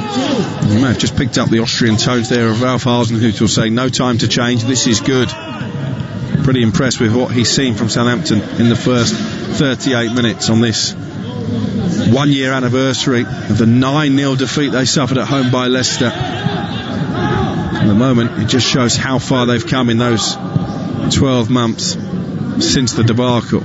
Dominic Calvert-Lewin cutting a very frustrated figure for Everton so far. Toffees who've won 7 of their 8 matches in all competition, but they're being forced into errors here. Iwobi again gives it away to Armstrong this time, and then Redmond dispossessed eventually by Allan. And here is James Rodriguez, who we've barely mentioned in this first half. Here is Doucoure. Credit to Southampton for keeping Everton's main creative spark off the ball. Here is Doucoure again, out to the left, and Iwobi trying to play it down the line to Digne. Walker-Peters slides in and concedes the throw. It's good defending from the former Tottenham player. It's good by Everton just by Iwobi to actually use the run this time around. That's one of the bigger problems. Here's Allan. Are you surprised we've not seen more high balls into that Southampton penalty area? Dominic Calvert-Lewin, such a potent force in the air so far this season. Yeah, they haven't done it, which doesn't make any sense to me at all. To get in wide areas, just deliver the ball. They're looking for the... Digne again with a low cross, which is cleared by Bednarek after a good ball upfield initially from Pickford, the goalkeeper, to start that attack. Yeah, they're just looking to be intricate around the box. It's just not going to work. Well, that's a great ball by Danny Ings. Shay Adams looks to have timed his run to perfection. He's in the penalty area. He needs a bit of support. He's got it now with Armstrong, and it's 3-0. Stuart Armstrong marking his return to the Southampton team with a goal. Another emphatic finish, but maybe the flag has now belatedly gone up on the far side. Shay Adams immediately looked across the assistant referee. Well, under the new protocol with VAR, the assistant has done his job correctly, kept the flag down until Shay Adams actually got involved in the play. I think the fact that Adams glanced over to the assistant suggests he was, Paul, just offside, and the goal won't stand. No, I thought that myself. It just the yards that Shay Adams had on the defence, I thought myself, the defence isn't that slow to be caught out like that. It was almost a guilty look, wasn't it, from Shay Adams, and Armstrong's celebrations cut short, so it remains Southampton 2, Everton 0. Abby says, loving your commentary here at Port Harcourt, Nigeria. Southampton winning this one today with 3-0. Here's Iwobi. Again, good defending by Walker-Peters, stopped the cross and then conceded a corner. Firefly says, enjoying every moment of the commentary. Southampton taking the 4 points home. Don't see Everton coming back from this still. Plenty of time. They've got their third quarter of the first half. It's going to be taken from the left-hand side by Gylfi Sigurdsson, right-footed. Punched away by McCarthy, commanding goalkeeping. He's picked up on the halfway line by Luca Digne. 4 minutes of the first half remaining. Here is James Rodriguez. Left-footed swirling ball into the area. Armstrong reads it and concedes yet another corner. Such an important player for Southampton, Stuart Armstrong. Not necessarily a headline grabber, but the work that he does off the ball, he probably clocks up more miles than anybody else in this team. They do miss him when he's not there. Yeah, he goes on both sides as well. There's been quite a lot in his first times, I should say, in his first half when he's been on the left-hand side. Sigurdsson with the ball in, looking for Yerry Mina. Just bounces off his head, but kept alive by James Rodriguez. He claims he was pushed by Shea Adams, looked a fair challenge, and the referee Kevin Friend says play on. Here is Oriol Romeu in the left wing position for the Saints. 2-0 they lead. Would have been 3, but for the most marginal of offside calls against Shea Adams. Here is Yannick Vestergaard, who really has forced his way back into Ralph Hasenhüttl's plans this season. Vestergaard, one of the main victims of that 9-0 defeat against Leicester, but starting, I think, for the 4th match running. Here is James Ward-Prowse now, coming forward into the Everton half and playing it down the left-hand side to Armstrong. Looks like he and Nathan Redmond have just swapped sides momentarily. James Ward-Prowse concedes a throw, taken quickly by Godfrey. James Rodriguez there ahead of Romeu, and he's found Doucoure, chipped into the penalty area. Iwobi rolls it back for Abdoulaye Doucoure. Need to get the cross in here. Everton a bit slow to do so. Digne eventually does, but can only find Ward-Prowse, who swivels and clears it upfield. Keane heads it back towards the penalty area, where it's collected by Oriol Romeu. A late challenge by Doucoure on Armstrong and a free kick for Southampton. Again, Paul Parker clearly doesn't agree. No, I suppose I have to see that again, but it looked like he got a block on the ball there, to be perfectly honest.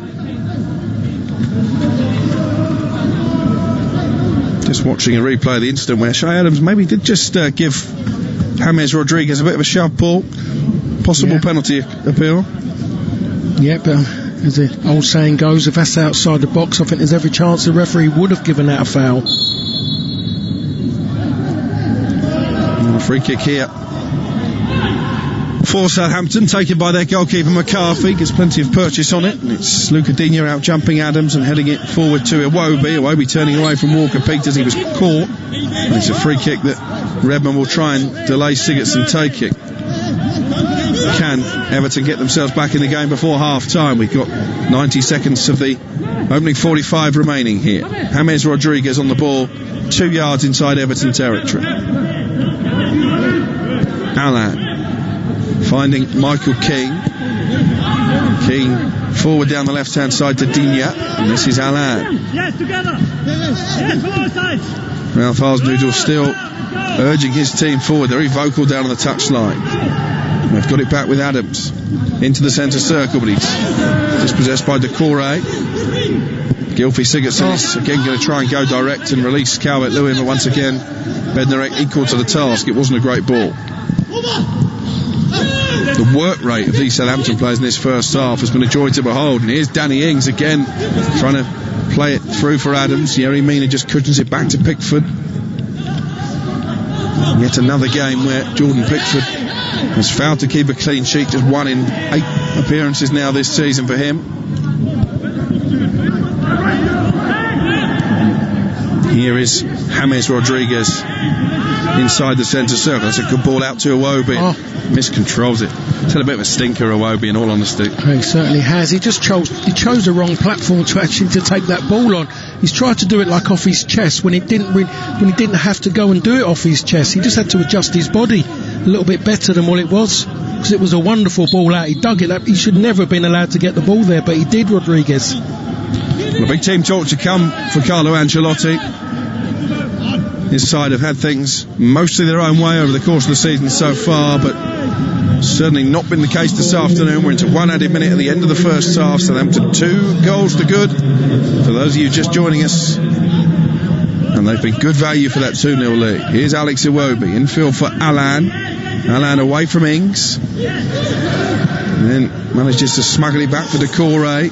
Godfrey crossing into the penalty area, but manages to find the stand behind the goal. He's agitated, and Dominic Calvert-Lewin waiting in the centre displays his frustration as well.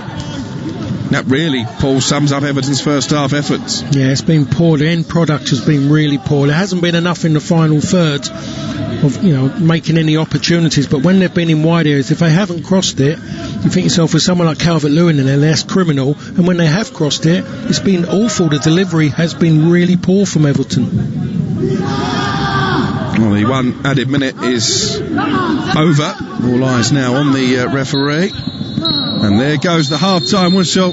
A half to forget for Everton at the start of this impressive campaign so far. James Ward-Prowse giving Southampton the lead after indecision in the Toffees penalty area in the 27th minute. That was doubled 8 minutes later. Shay Adams with his second of the campaign. Both made by Danny Ings, who usually loves to score against Everton, but he's been very much Southampton's creative spark this afternoon, a creative spark that's been lacking at the other end. And Everton, for the first time this season, staring down the barrel of defeat. Half-time at St Mary's. It is Southampton 2, Everton 0. You are listening to Premier League Live.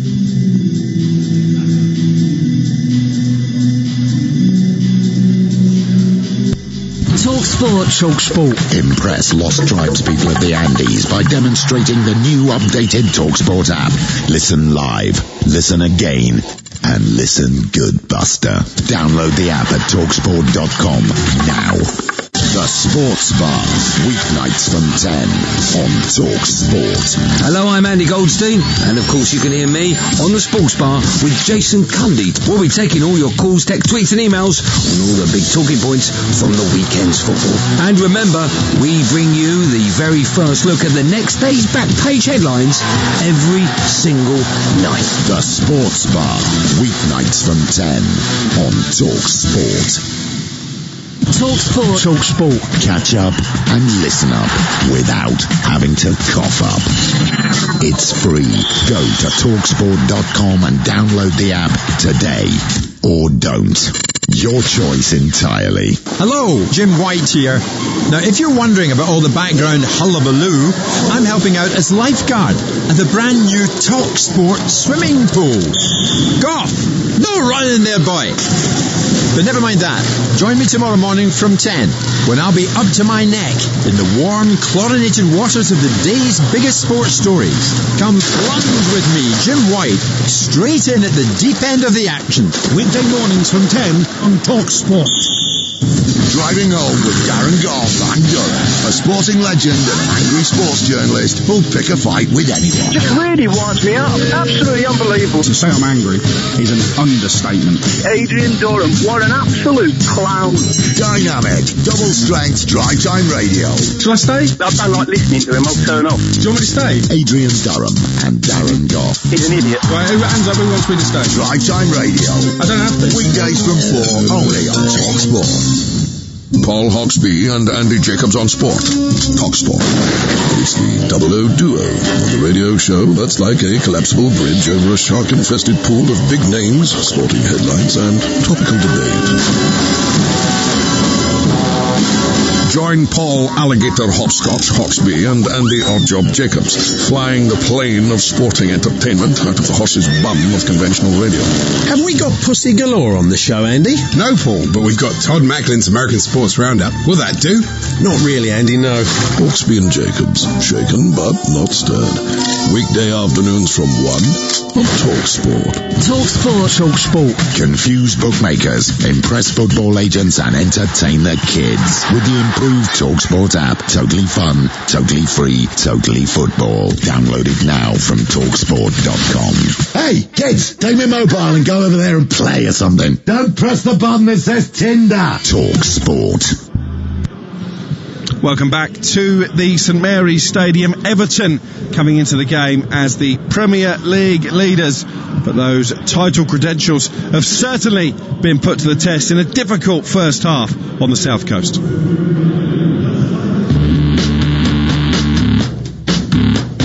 Here is Gylfi Sigurdsson, edge of the penalty area, shoots right-footed, and he's hammered it against the crossbar.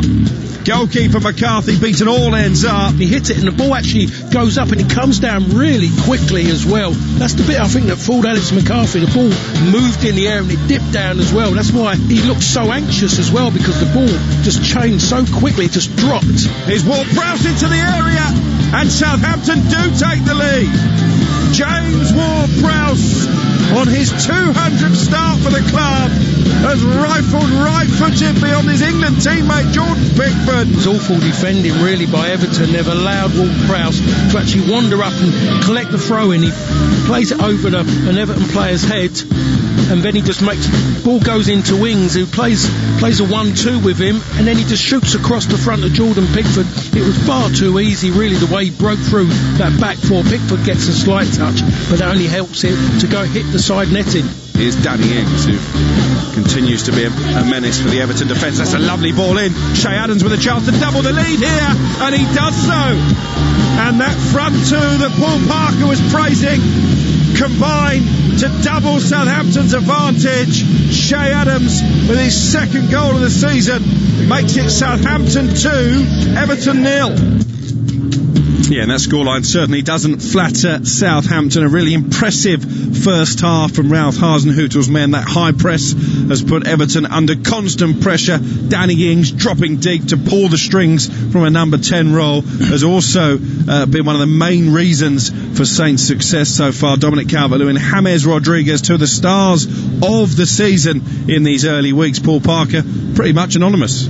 Yeah, really Everton, there's got to be some hard talking done in that dressing room. They've been really, really poor. There's been nothing really to talk about, and they've a couple of good passages of play, but when it comes about what the game's about is making the keeper work, they haven't done that at all at this moment. McCarthy's had it quite easy. The back line, I don't know if they're working really hard or the fact of Everton have just been a little bit soft up front, but I think it just needs a half-time change. But I'm looking at the bench and I'm just saying, is there enough on the bench that can go and make this change, make a change to the way they are? And that's going to be Everton's problem really this season, if they really are going to look to maybe make Champions League, which again I mentioned is the aspiration of Carlo Ancelotti. But I'm looking at maybe the quality they've got outside of 11-12 players. I don't know if they've got enough. Yeah, no Seamus Coleman today due to injury, no Richarlison as he's suspended, and they really have missed those two first team players. They certainly have. Richarlison, sometimes I look at him, I think to myself, cool,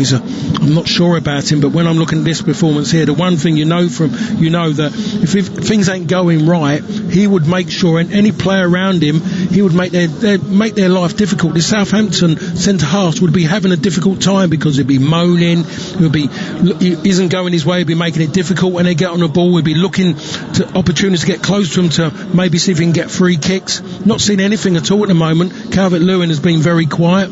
Is that because Richarlison isn't near to him as well? He's his foil. He might just need him much more than what he believed. And this was billed as the battle of two England teammates, two of the informed strikers in the Premier League at the moment. Danny Ings is winning it hands down against Dominic Calvert-Lewin. May not have scored, but he's got 2 assists.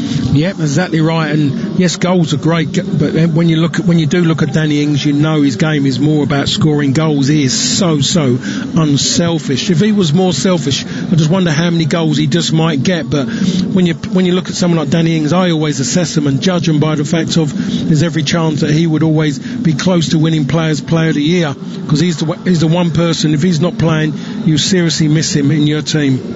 Well, there are 2 more matches still to come over the course of the afternoon. Arsenal against Leicester is a 7:15 kickoff. Tom Rennie and David Connolly standing by to bring you that one. But at 4:30, after we've finished at St Mary's, it is Wolves against Newcastle. Let's hear from Nuno Espirito Santo, who's been praising the Wolves youngster Max Kilman. Max started started with us long time ago. He came from the under-23s. He established himself in the first team. He had the chance to play many games last season, and he's doing well. He performed well. He's working very hard and very committed, so I'm very pleased. It's Nuno Espirito Santo there. Speaking about Max Kilman, lovely story, Paul Parker. It was only a few seasons ago that he was playing in non-league for Maidenhead against Marlow in front of 91 supporters, but he looks right at home in the Premier League. Yeah, I mean, there's this myth about the Premier League that if you come from outside it, you need time to get used to it. You need this. If you're a player, doesn't matter where you come from, you adjust. It's simple as that. You get into it. By sitting around, he needs time. You got to give him time because he's just playing at this level. No, you get him straight in there. That's the way. You look at Dele Alli from Milton Keynes straight into Tottenham Hotspur within 12 months or so. He's in the England squad. So it's just about if the player's got enough got a character and he's ambitious, then you can definitely jump from one to the other very, very easy, especially if you've got the quality. Well, it's Everton who need character in the second half at St Mary's in bundles, really. They are 2-0 down. James Ward-Prowse and Shay Adams with the goals for Southampton. They're in dreamland. What does the second half have in store? You'll find out very shortly. You are listening to Premier League Live. TalkSport. Impress lost tribespeople of the Andes by demonstrating the new updated TalkSport app. Listen live, listen again, and listen good, Buster. Download the app at TalkSport.com now. The Sports Bar, weeknights from 10 on TalkSport. Hello, I'm Andy Goldstein, and of course you can hear me on the Sports Bar with Jason Cundy. We'll be taking all your calls, text, tweets and emails on all the big talking points from the weekend's football. And remember, we bring you the very first look at the next day's back page headlines every single night. The Sports Bar, weeknights from 10 on TalkSport. TalkSport. Catch up and listen up without having to cough up. It's free. Go to TalkSport.com and download the app today. Or don't. Your choice entirely. Hello, Jim White here. Now, if you're wondering about all the background hullabaloo, I'm helping out as lifeguard at the brand new TalkSport swimming pool. Goff, no running there, boy. But never mind that.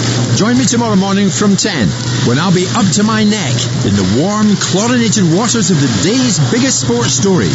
Come plunge with me, Jim White, straight in at the deep end of the action. Weekday mornings from 10 on TalkSport.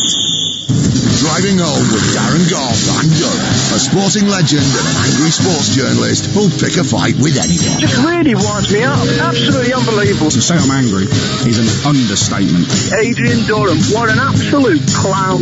Dynamic, double strength, drive time radio. Shall I stay? I don't like listening to him. I'll turn off. Do you want me to stay? Adrian Durham and Darren Goff. He's an idiot. Right, hands up, who wants me to stay? Drive time radio. I don't have to. Weekdays from 4, only on TalkSport.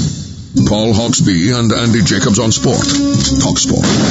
It's the double-O duo of the radio show that's like a collapsible bridge over a shark-infested pool of big names, sporting headlines, and topical debate.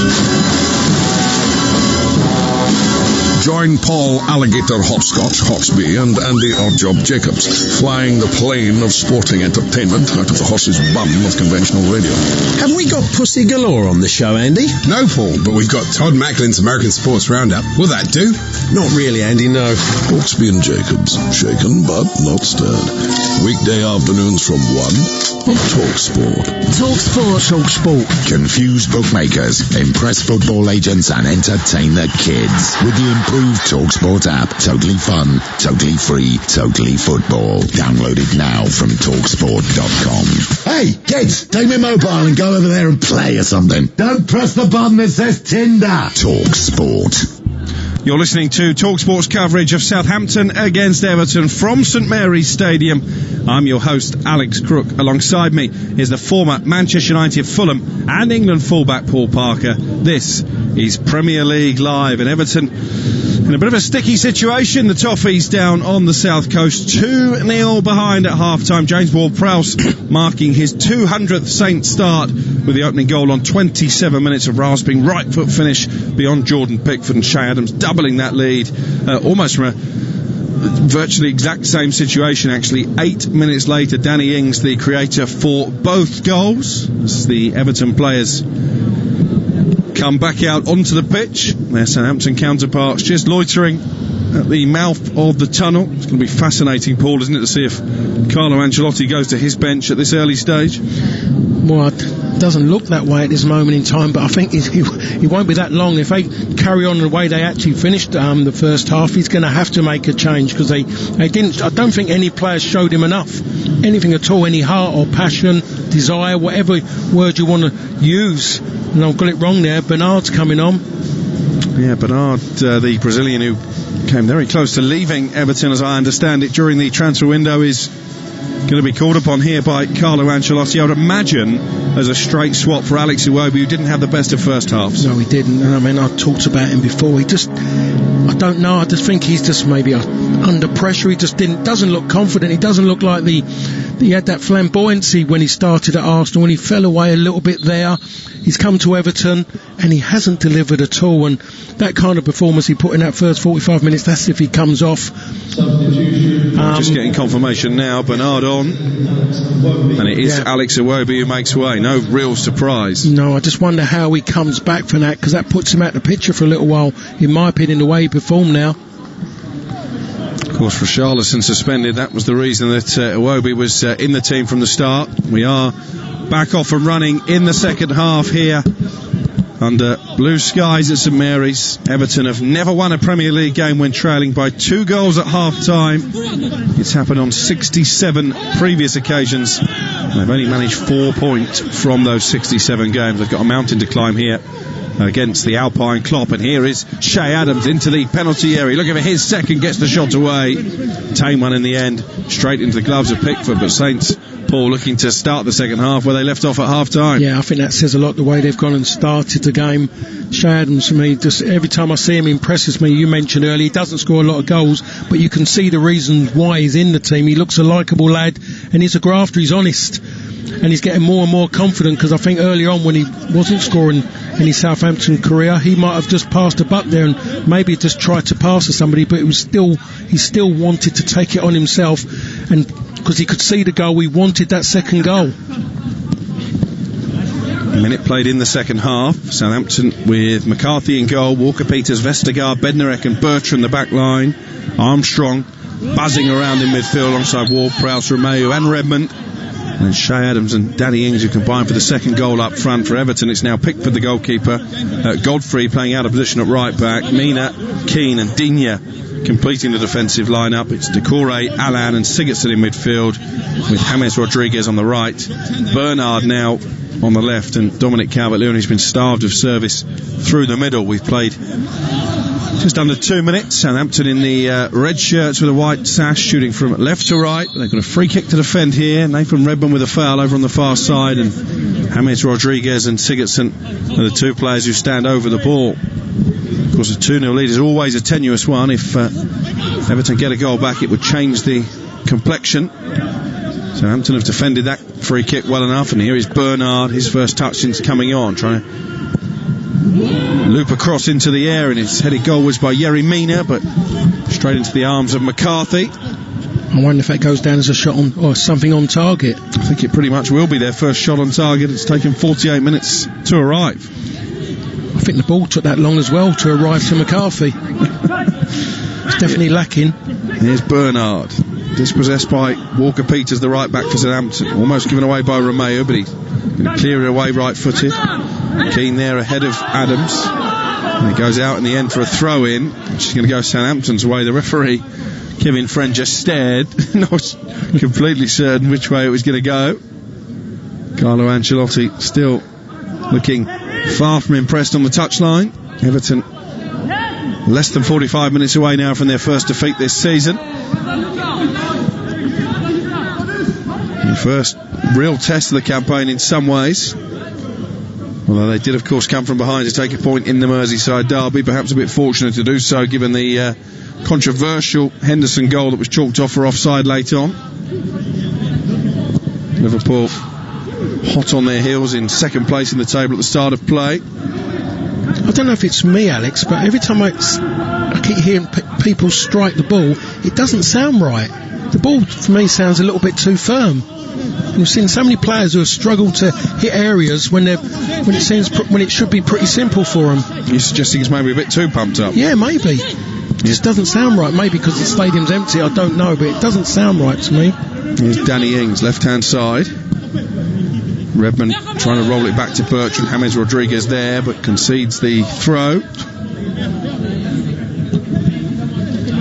James Rodriguez, an injury doubt before this game, and for the moment hasn't been able to really get a hold of proceedings.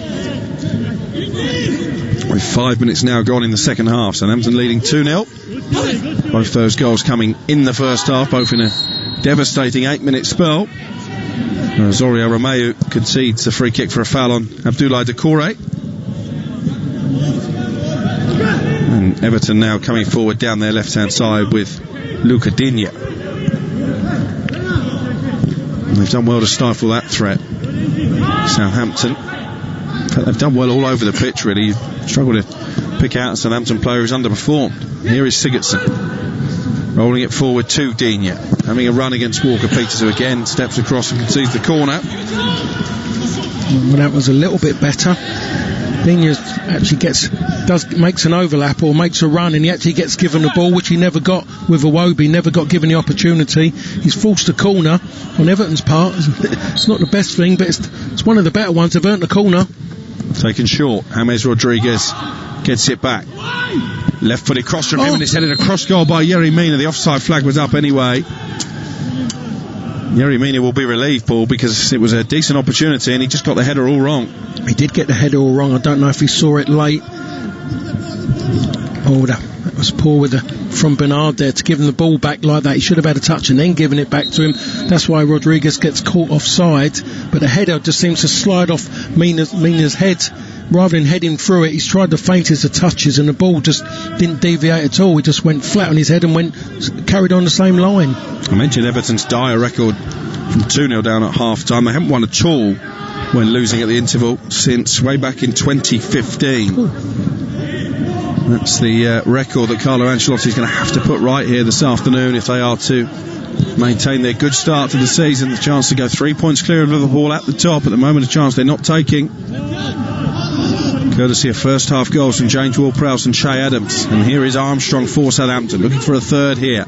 He's got Adams ahead of him, forced a check back by Doucoure, but still keeps possession. Here's Danny Ings dropping deep once more. It's clearly a game plan that Ralph Hasenhüttl has decided to implement, and it's working well. Here's Bertrand into the area. He had his heels clipped by Godfrey, and I'm convinced as Bertrand is that's going to be a penalty. VAR will be looking at that at Stockley Park.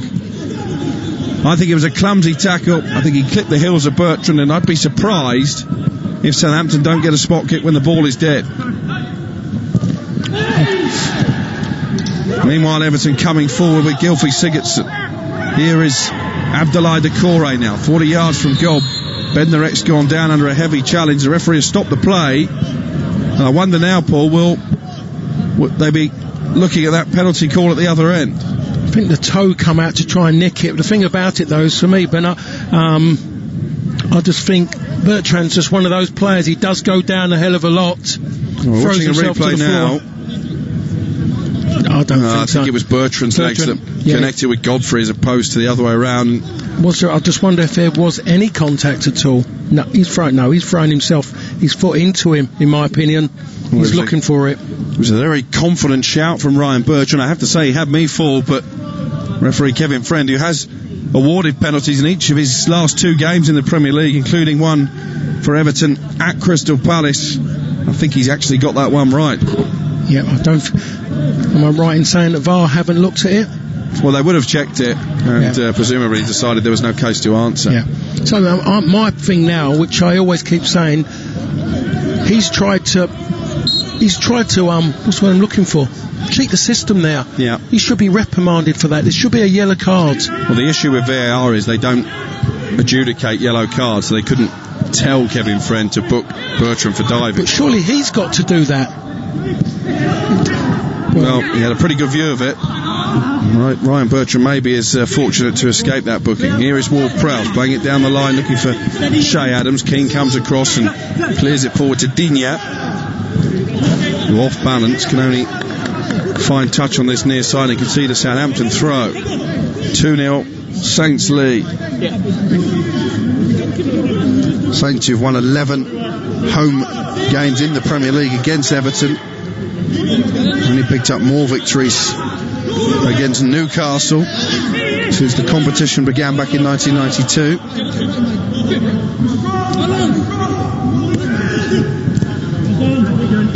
It's cleared away by Godfrey from that Saints throw. Calvert-Lewin leaping with Vestergaard. You've got to say Vestergaard has certainly had the better of that particular battle so far. Doucoure picking the pocket of him though, and again Southampton defending well with Bednarek this time. Just for a moment it looked like it might be overrun, but here's Walker-Peters forward to Armstrong. Redmond on the edge of the area. Nathan Redmond looking for number 3, chips it goalwards but into the stand and behind for a goal kick. I just didn't see how that was going to happen for Redmond there. He didn't look assured what he was doing. It's a case of, I better just do this now because I've kind of run out of ideas. There wasn't any conviction as he's tried to step inside and then go for that top left hand corner around Jordan Pickford. And Everton running out of time in this second half to get themselves back in the game. 10 minutes have already elapsed and Southampton's defence really troubled. Here's Bernard. Switches the play out to the right hand side and Godfrey who comes forward, but it's not his natural game. Into Abdoulaye Doucoure. Doucoure pokes it back out to Godfrey on the right hand side, but didn't look confident at all, and Danny Ings now will bring it clear for Southampton. He's got Shay Adams ahead of it, tries to roll it into the path of Redmond. Godfrey does well to gobble up the ground and win it back, gets applauded by Allan for his efforts, and then Sigurdsson gives it away cheaply. And the body language of these Everton players at times is all wrong this afternoon. It is wrong. There's something obviously not right at this moment, because this isn't a team that's come to Southampton as a side that's top of the league and looking to go 3 points in front of their nearest rivals. Here's James Rodriguez, who's been well shackled by Southampton. Calvert-Lewin coming very deep, but sprays it out neatly to Digne down the left-hand side. Digne with a cross, blocked by Walker-Peters, but blocked by an arm. And Everton here have a free kick just outside the penalty area.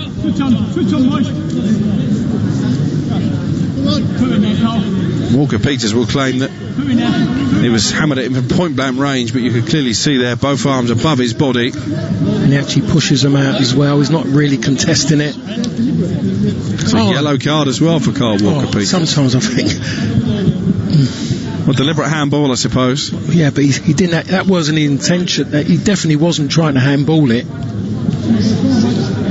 It was just poor way of defending in today's game, or any game really, having your hands that high up. Can Everton inflict further punishment from the free kick? Gylfi Sigurdsson and Luca Digne will be the two players lining this one up. Mina will be summoned forward from the back, so too Michael Keane. Digne with a left-footed in-swinger, away by Ings, and then plucked neatly from the sky by Bernard. Goes all the way back to Allan inside the centre circle. Here's Bernard again, down the right this time. Finding Godfrey, and Godfrey trying to knock it around Ryan Bertrand, who just stood tall, and Godfrey fouls Bertrand, I think out of frustration. Tempo's just beginning to boil over, and it will be a free kick for Southampton in their left-back position. They lead 2-0 here on Premier League Live. We'll get the team news very shortly from our second commentary of the afternoon. Wolves at home to Newcastle.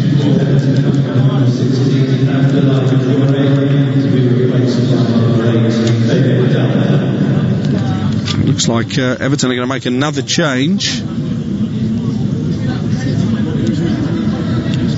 in a moment or so. Abdoulaye Doucoure is making way.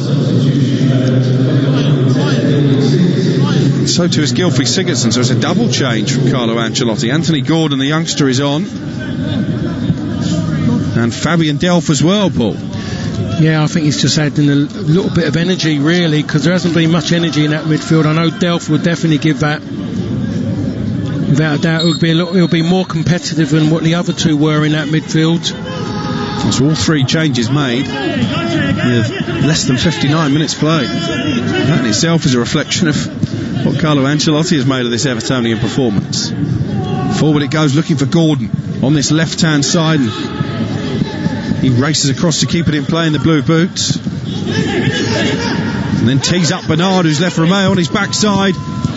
Needs a teammate in the centre. He found James Rodriguez, couldn't quite guide it goalwards, but that was much better from Everton. Anthony Gordon making an instant impression. Yeah, he's got himself forward, and Bernard has done really well, and he pulls it back, takes a deflection on the way. It was just on the wrong foot, to be honest, for Rodriguez to attack it as he might have done if it was on his left foot. You have to feel they will have a spell in the game, Everton, with all their attacking quality, when Southampton will come under concerted pressure, but it hasn't happened so far. The thing that happens there, as we see, they'll go a little bit thinner at the back. And the problem with someone like Danny Ings there as well, who chases everything down, and with Che Adams, one of those two will definitely get an opportunity shortly if Everton are going to push on. Here is Bernard, or Godfrey I should say, over on the right hand side, taking on Redmond, and then rolling it forward to James Rodriguez. Oriol Romeu has done a good job man marking James Rodriguez. He's won it back there, and then Redmond trying to skip away from the sliding Allan, just runs out of pitch and concedes a throw. Allan just exchanging a few verbals with Ralph Hasenhüttl there. He wasn't particularly happy with the challenge. Here is the 19-year-old Gordon at the other end. James lays it off for Allan. Oriol Romeu's had an excellent game again, dispossessing Allan, who was just a bit slow there to realise he was in trouble. Here is Danny Ings. Danny Ings looking for goal number 3. He's blocked off on the edge of the area by Keane, and he's back now with Carl Walker-Peters 10 yards inside the Everton half. 61 gone, 2-0 Saints lead. I think we've just seen how much difference Seamus Coleman makes to Everton as an attacking force, really. Those runs he makes, those unselfish runs, and they're definitely missing it on the right hand side. Every time Godfrey's gone forward, it's just not him. He's just a centre half. He's trying to do a job. It's full debut, and it's not been a happy one for him. Well, his is a hamstring problem, so we're going to have to cope without him, you'd have thought, for at least a couple of matches. Wasn't it the fact that he's only just come back from it and it's reoccurred? Was that it? Yeah. And as you will know, I'm sure from your playing days, when you start to suffer from hamstring problems, it's difficult to completely overcome them. Well, I never got my first hamstring injury until I was 27. Did they occur regularly after that? After that, yeah. My first season at United, it did, yes. Well, here's Che Adams, found expertly by Redmond, taking on Yerry Mina. Che Adams, just in two minds about whether to shoot or pass it, but they're still coming forward. Armstrong looking for Danny Ings. Any kind of connection, and it would have been 3-0. Yeah, Danny Ings knows he should have scored there. He might have caught him unawares. He must have been 1.5 yards off the goal line. Che Adams steps inside, maybe should have shot, but the ball falls to Redmond.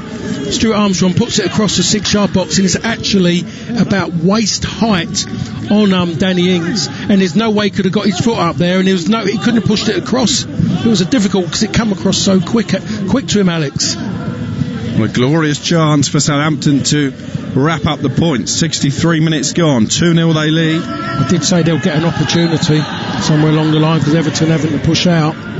It was a wonderful opportunity there by Southampton. That just come about just desire, endeavour, and just sheer wanting to score goals by Southampton. Still looking for that third. They're not going to sit on their laurels and think the game's dead. They've won it already. They want the third.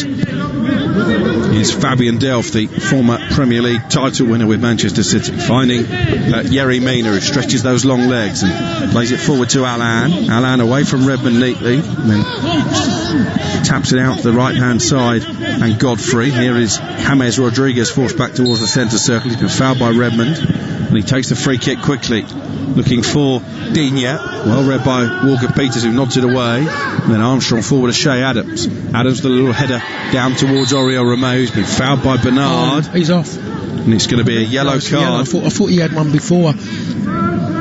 Yellow card for Bernard. Oh, I thought it was Digne.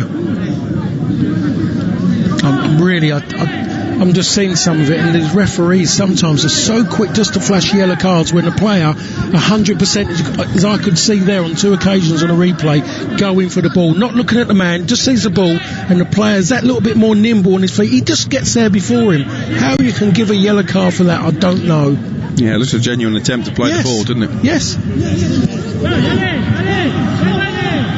Here is Yannick Vestergaard for Southampton, forward to Armstrong on halfway. Romeu again mopping up neatly in midfield, and Walker Peters, it's got to be there. It's Everton ball. Challenged by Bernard, who wants to throw. It has, I think, gone Everton's way belatedly. It will be Luca Digne with the tattoos down both his arms and wearing the captain's armband as well, who takes it back to Michael Keane. Here is Yerry Mina, furthest man back towards the Everton penalty area, forward to Fabian Delph, and Digne pokes it forward now to Bernard. Seeing a bit more of the ball in this second half, but Southampton still well drilled and limiting the ball up to the front man, Dominic Calvert-Lewin. His golden start of the season at the moment is going to come to an end, beginning to become only the second player in Premier League history after Sergio Aguero to score in each of his first 7 matches in the competition at the start of a season.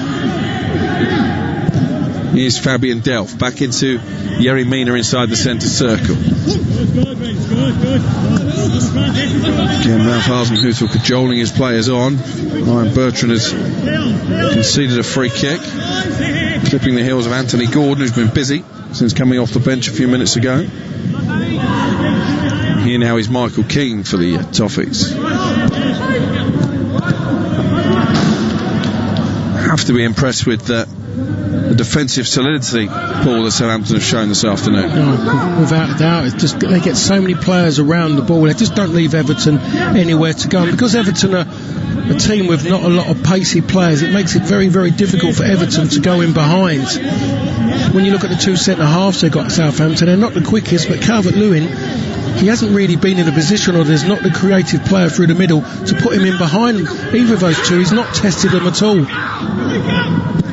Bernard back to Fabian Delph. Delph just inside the Everton half, looking to go long towards Gordon. Clear with a head of Bertrand, but James Rodriguez there ahead of Nathan Redmond.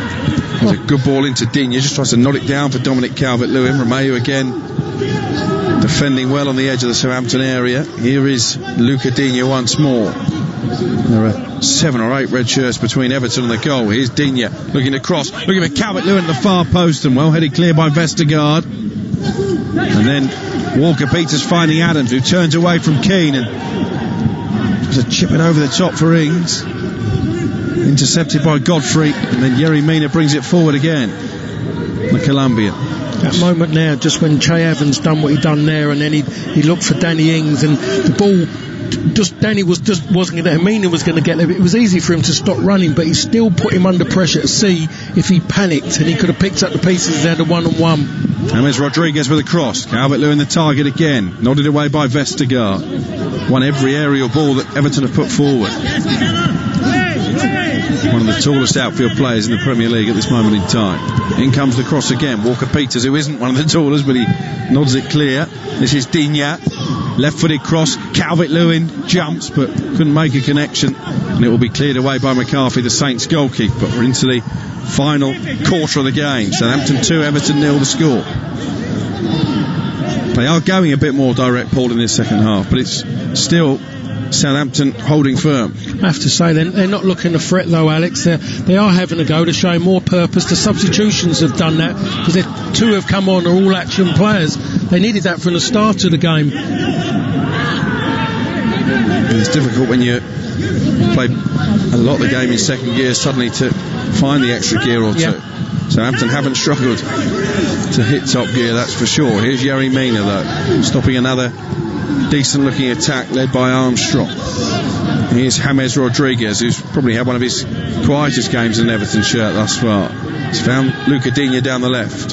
Here's Bernard trying to link up with Digne. Now Fabian Delph, the former England man.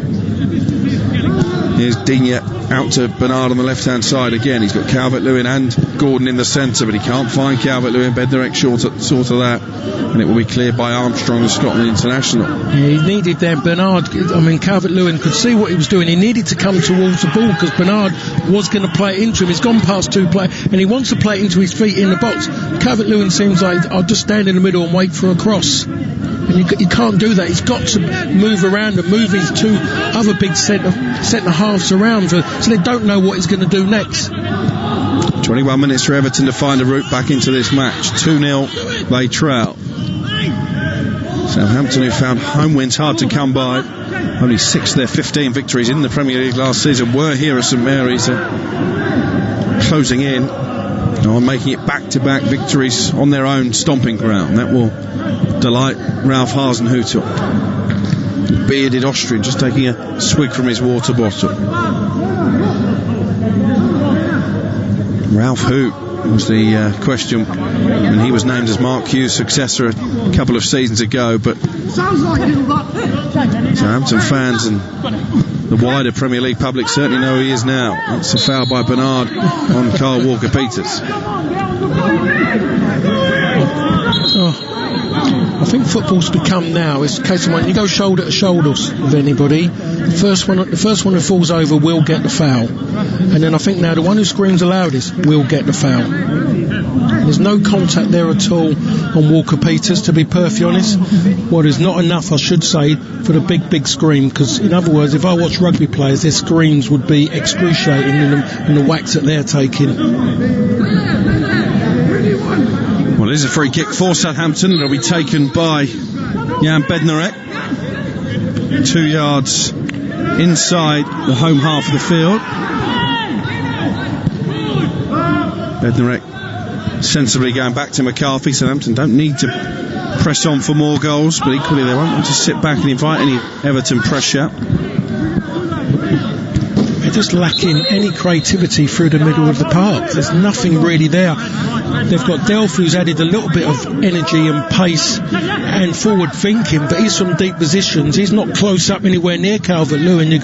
Rodriguez on the other side is coming in from the right hand side. He's too deep and he's coming in from a wide area, which is easier to stop him playing. They've got no one through the middle who is causing problems, so I just wonder how they're looking to score goals, not unless they want to get to the byline and hope that crosses will make the difference. I wonder if Ralph Hasenhüttl may also be contemplating some changes. It'd be difficult to know which player to take off, and there's a coming together here between Walker-Peters and Digne. Again, Walker-Peters has reacted angrily to the challenge, and it's a red card. Well, Luca Digne is shown a straight red card by Kevin Friend, and Everton's miserable afternoon goes from bad to worse on the south coast. I wonder why Digne was chasing him when he couldn't get anywhere near to him. He should have gone to the side, but he's running directly behind him. So at any point that Walker-Peters slows down, then there's going to be a problem. And he's trying to chase behind him, and he treads on the back of his heel, treads on the back of his boot by accident because he's too close. It's not intended. It's an accident, and he gives him a straight red card. No malice was involved. He stops, and because Walker-Peters slows down, that was always going to be inevitable that there was going to be some kind of contact. Well, Luca Digne is protesting his innocence, but referee Kevin Friend has pointed to his ear, and that's an indication that VAR have looked at that incident at Stockley Park and agreed with the referee, and Everton 2-0 down are going to finish this game with 10 men. I think the referee saw that first contact and he's allowed the play to go on when there was like a foul there. He's allowed it to go on, and he's taken that on and saying there was something there. He's carried it on, and bang, and that's why he's gone and done that. Well, he's almost in tears, Luca Digne.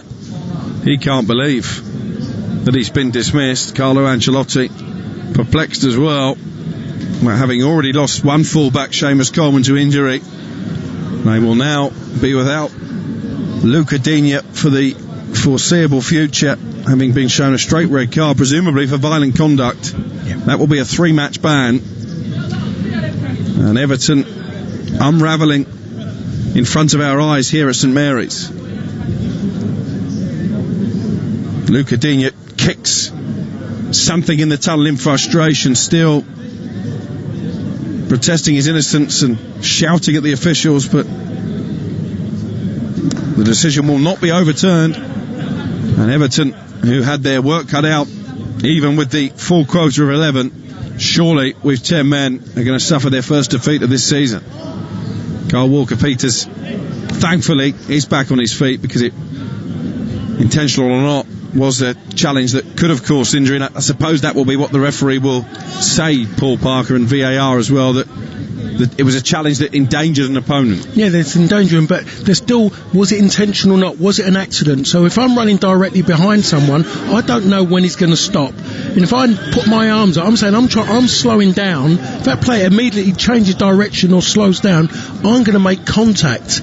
So that's how I would look at it. That's why I'm saying they need someone in the studio to have a little chat about it, consultation or something, to understand it. They're not going to understand. That looked like he meant it. That's what they're saying. He meant to do that to him, jump at his Achilles tendon. He didn't. 16 minutes to go. Southampton 2, 10-man Everton 0. Here's James Rodriguez leading a charge forward for Everton, and he has fouled Nathan Redmond now inside the centre circle. It's just not their afternoon, is it? No, it's not. James Rodriguez is being called over by the referee. The thing about it as well, what happens is when you're on good runs, when it does end, sometimes it doesn't end very good. You get thrashed, think everything goes against you, and that's what's happened to Everton. And the referee's called over both Bertrand and James Rodriguez. I think just trying to calm matters down now, having shown that red card.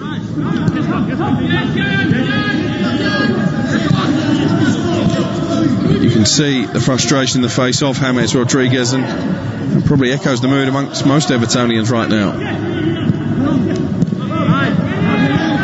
Southampton, who've worked so well as a unit, will just need to keep the ball now, Paul, for the final 15 minutes. Yeah, that's what they've got to do, but I'm still quite sure they've got two hungry players up front there. They want another goal. I'm sure that Che Adams wants to make amends for maybe the start of his Southampton career. He wants more goals, so they're going to push on now. They're down to 10 men. They've got every right to push on that little bit more now, rather than just pass the ball around for the sake of it, doing nothing to see the game out. Yeah, Danny Ings will also want to add to his impressive tally since the start of last season. Only Jamie Vardy has scored more goals in the Premier League than Ings. Here's James Rodriguez forward to Dominic Calvert-Lewin, and another perfectly timed tackle from Yannick Vestergaard, who's had an excellent game at the heart of the Southampton defence. Here is Bertrand now. Alex McCarthy 14 minutes away from a precious clean sheet for him. Here is Ward-Prowse.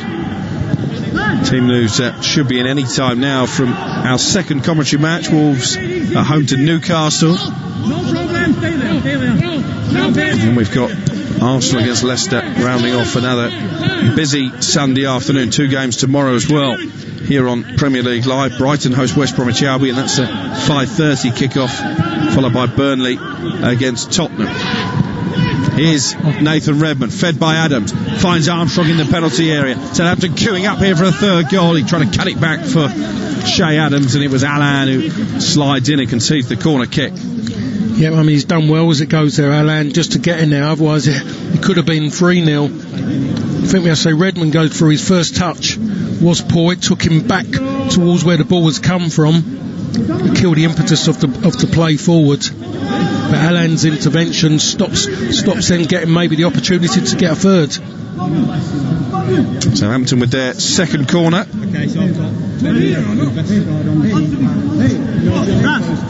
Yannick Vestergaard trying to sneak in unnoticed. The far post is not easy when you're 6'5". It's much easier when you're 5'7". It is aimed in at Vestergaard, and it's his header tipped over by Pickford. An acrobatic save from the England goalkeeper to keep the scoreline down. I just wonder, what is young Anthony Gordon doing marking Vestergaard? It just doesn't make any sense to me. What is Keane doing? Keane has to be the one going with him, surely. Michael Keane, he steps away the slowest. He just walked away from him. He didn't have to work hard to header that ball in the end, Vestergaard. 12 minutes to go. Southampton 2, Everton 0 here on Premier League Live. James Ward-Prowse, scorer of the first goal. He's going to take the corner from the left-hand side, right-footed delivery, aimed in the near post. Mina heads it clear and got there ahead of Yannick Vestergaard. Here is Ward-Prowse on the left-hand side as we look, linking up well with Nathan Redmond, who just holds off Bernard and then plays it back into the centre circle, and Carl Walker-Peters. It's been a very professional performance from Southampton over the afternoon so far. And another unpredictable scoreline. As Walker-Peters comes forward, he's away from Allan, linking up with Redmond. Redmond runs the ball out of play, and Fabian Delph takes the throw quickly. Time certainly not on Everton's side now, especially with the 10 men. Anthony Gordon goes back to Delph.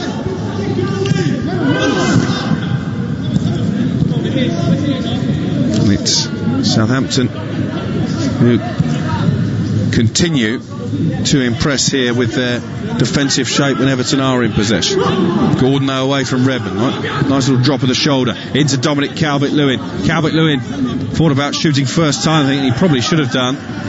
In the end he ran into a bit of a cul-de-sac, and Vestergaard slides in and concedes a throw. Well, that's the first opportunity he's had when he's facing the goal, and you're right, he should have hit that early. It's not on his favoured side, it was at an angle which always favoured the goalkeeper, but he was better off just having the shot, taking the gamble. The keeper might have spilled something. Here's Allan, midway inside the Southampton half, into the final 10 minutes of the 90.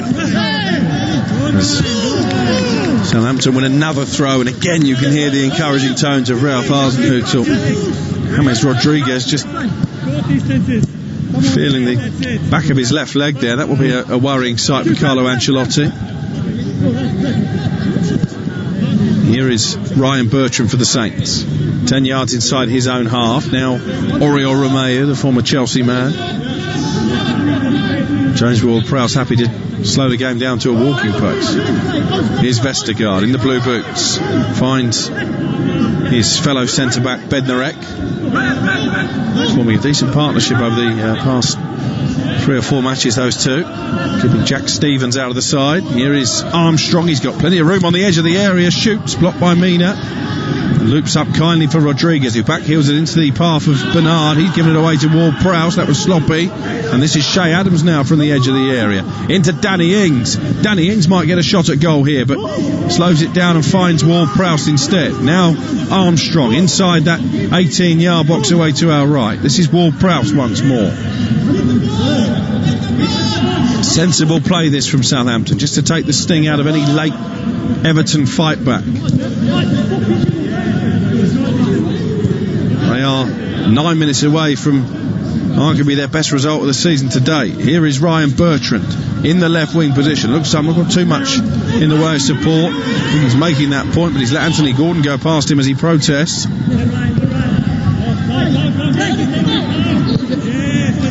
One back by Yannick Vestergaard over on the far touchline. You don't need the post-match interview. You can hear how impressed Ralph Hasenhüttl has been with his side, Paul. Yeah, I just heard him that moment there, because it was right down in front of him. He's still just doing it all, and he's praising his players, and the players still showing great commitment. It's easy to stroll around when it's like this, because the game has been easy for Southampton, because they've done the hard work when it mattered, and they've earned the right to the game, for the game to be so comfortable for them. They just put Everton to the sword from the start, and Everton haven't recovered. It's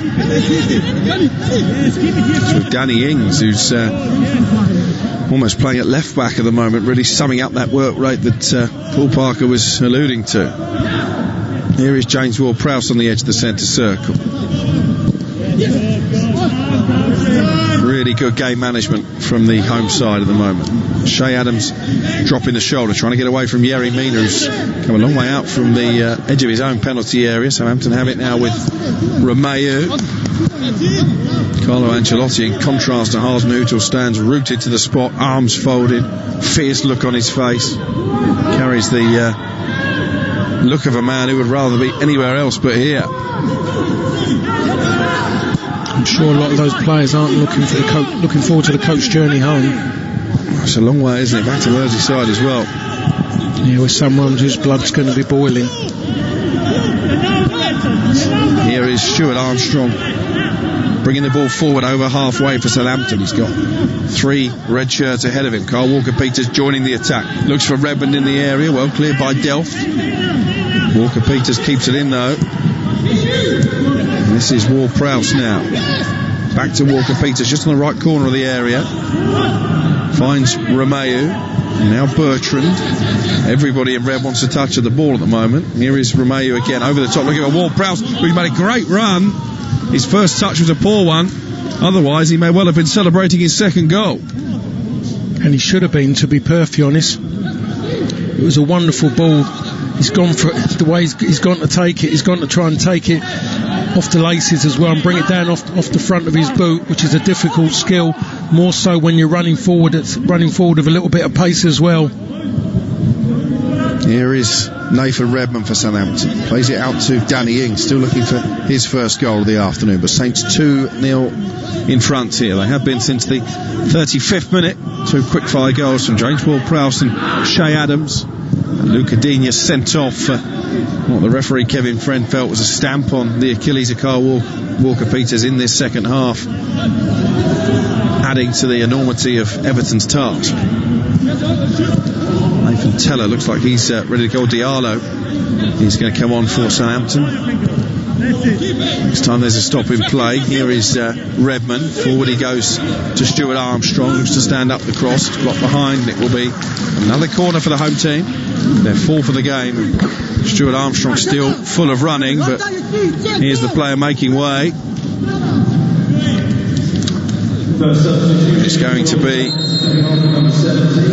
a St Mary's debut for Ibrahima Diallo.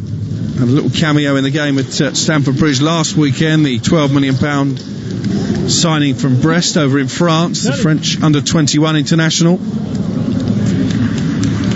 Just to add some steel to that Southampton midfield for the final 5 minutes plus added on time. 2-0 they lead. Another good afternoon's work from Stuart Armstrong, Paul. It certainly was. He has got a great work ethic, and you need people like that. A little bit unassuming, might not always, never going to be looked at as you're a man in the match 9 times out of 10, but if you're a football person, being a fan or being a player, you'll always appreciate players like him. Armstrong replaced by Diallo, and James Ward-Prowse will take the corner for Southampton. He's looped it up in the air, looking for the head of Vestergaard. Delft did just enough to put him off, but here is Diallo keeping it alive and crossing dangerously into the area. Picked up by Ings. Again, he must have been tempted to shoot. Finds Ward-Prowse instead. Does shoot this time, Danny Ings, and it's well wide. Yeah, he makes so much room for himself. He's got such quick feet as well. And another one who just doesn't stop working. You can see why so many people want him. And yeah, I saw he's mentioned going to Spurs at one. They were supposed to be showing interest in him. I think it would have been foolhardy for him to leave to go to Spurs because he didn't want to be a sub. Well, they did make an inquiry, Tottenham. They did bring Southampton over the course of the transfer window and ask if it was worth their while making a bid. They were politely refused. Danny Ings, I mentioned earlier, very close now to agreeing a new long-term contract. He's happy there. He had a poor time at Liverpool because of injuries. He's happy at Southampton. He's scoring goals. I wonder why. Sometimes when you've been and done things, why do you want to go and ruin it? Sometimes it's great to be somewhere where you're loved and appreciated, and he is that at Southampton. To go to Spurs meant that straight away everyone's going to say he's there when Harry Kane isn't fit, or when it's a League Cup game and Harry Kane doesn't want to play. Why would any player want to go and do that?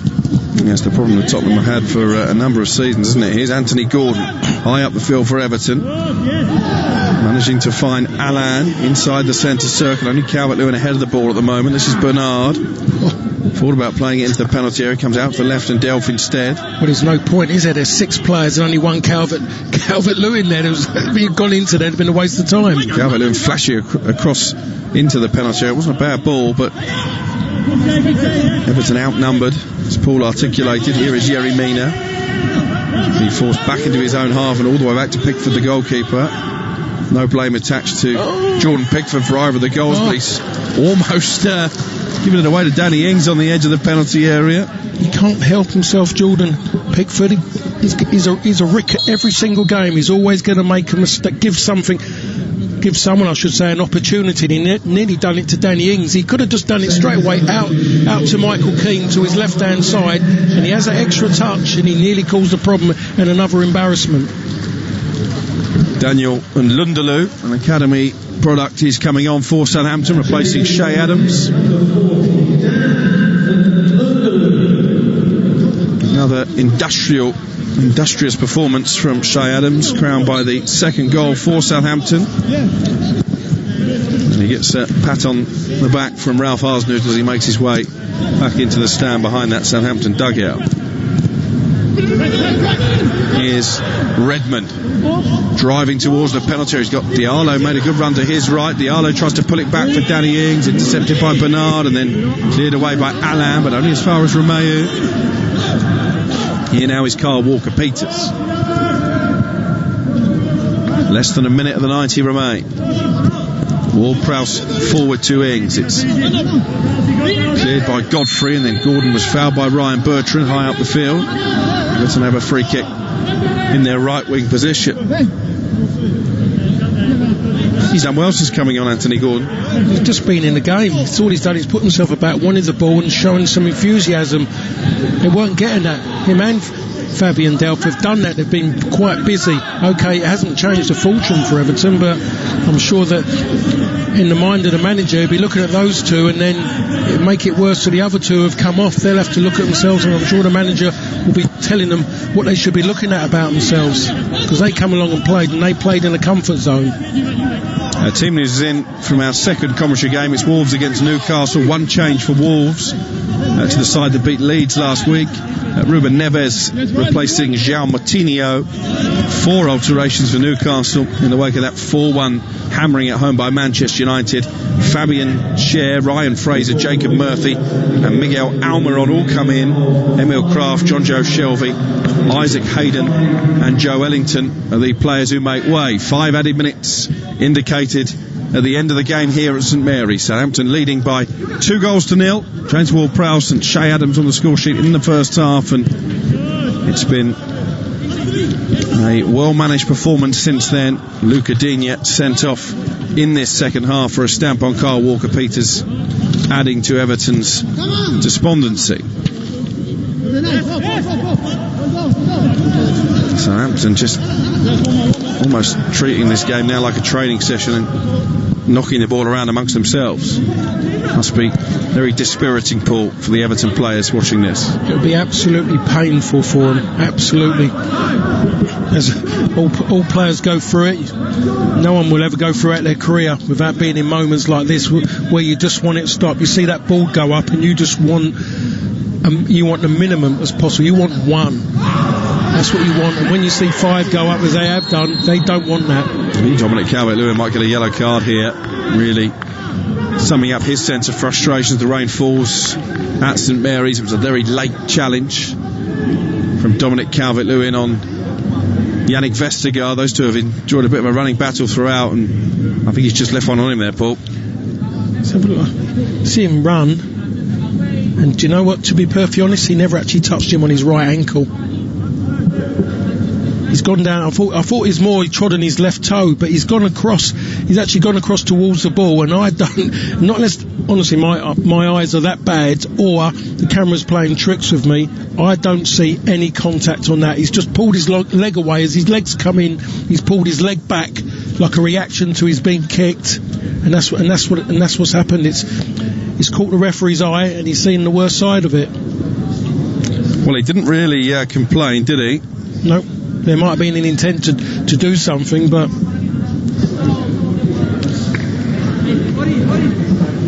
Well, we've got a stoppage here because Vestergaard is receiving treatment. It's all very late in the day anyway as far as Everton are concerned. I'm sure Southampton just really, you don't really need that yourself. All you want to do is you just want the clock to run down.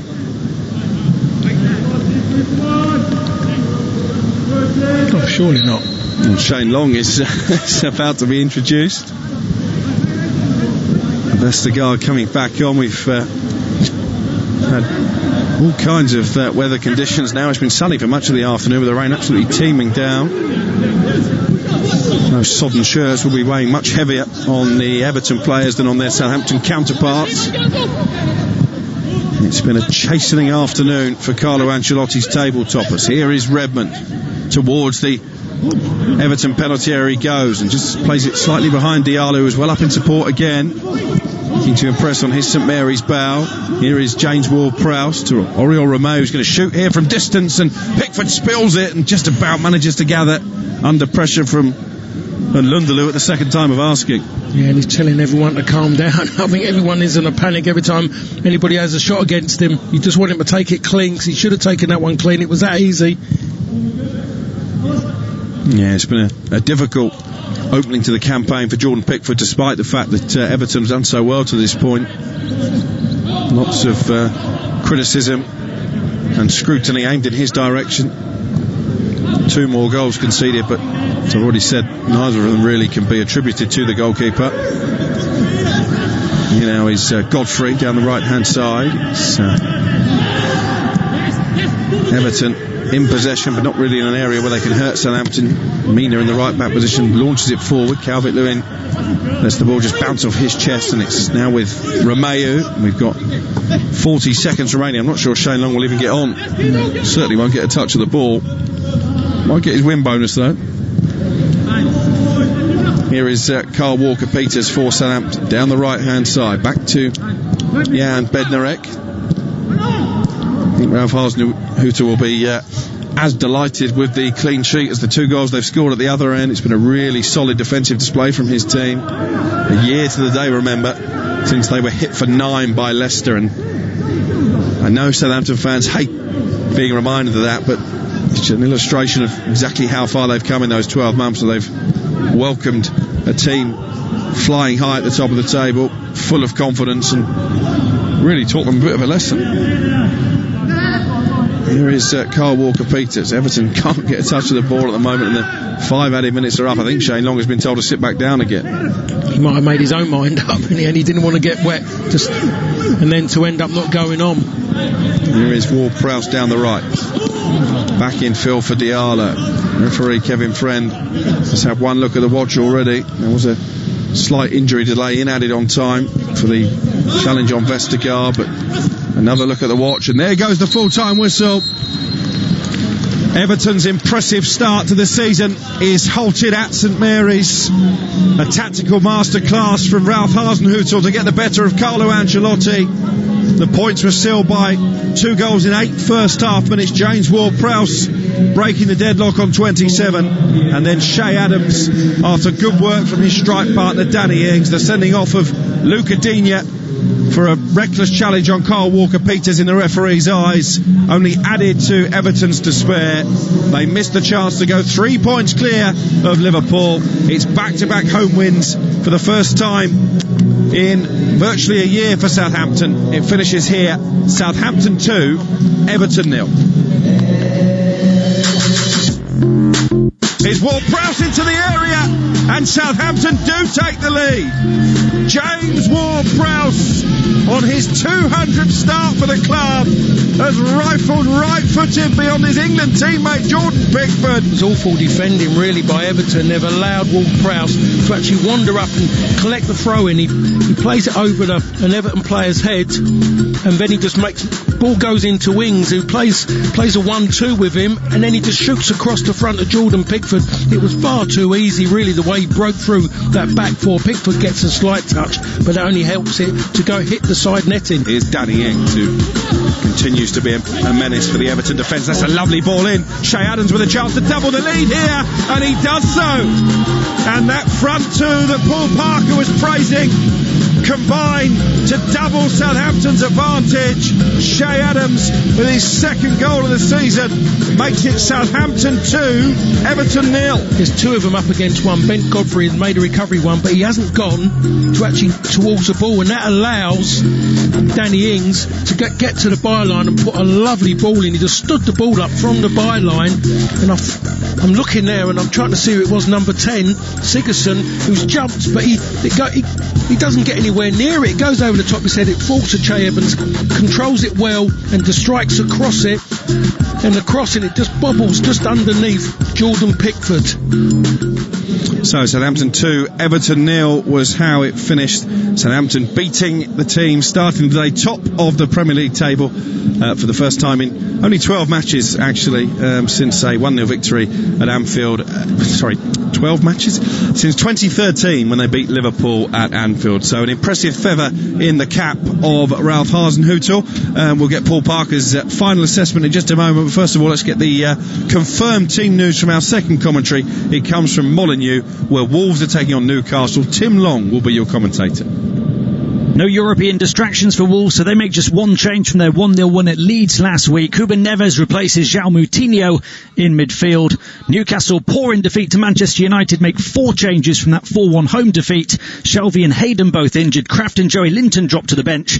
It's unclear yet whether they'll try to match Wolves' 3 at the back as Fabian Schär returns to the side. Ryan Fraser makes his first start for the club. Jacob Murphy his first of the season, while Miguel Almiron comes in as well. Yeah,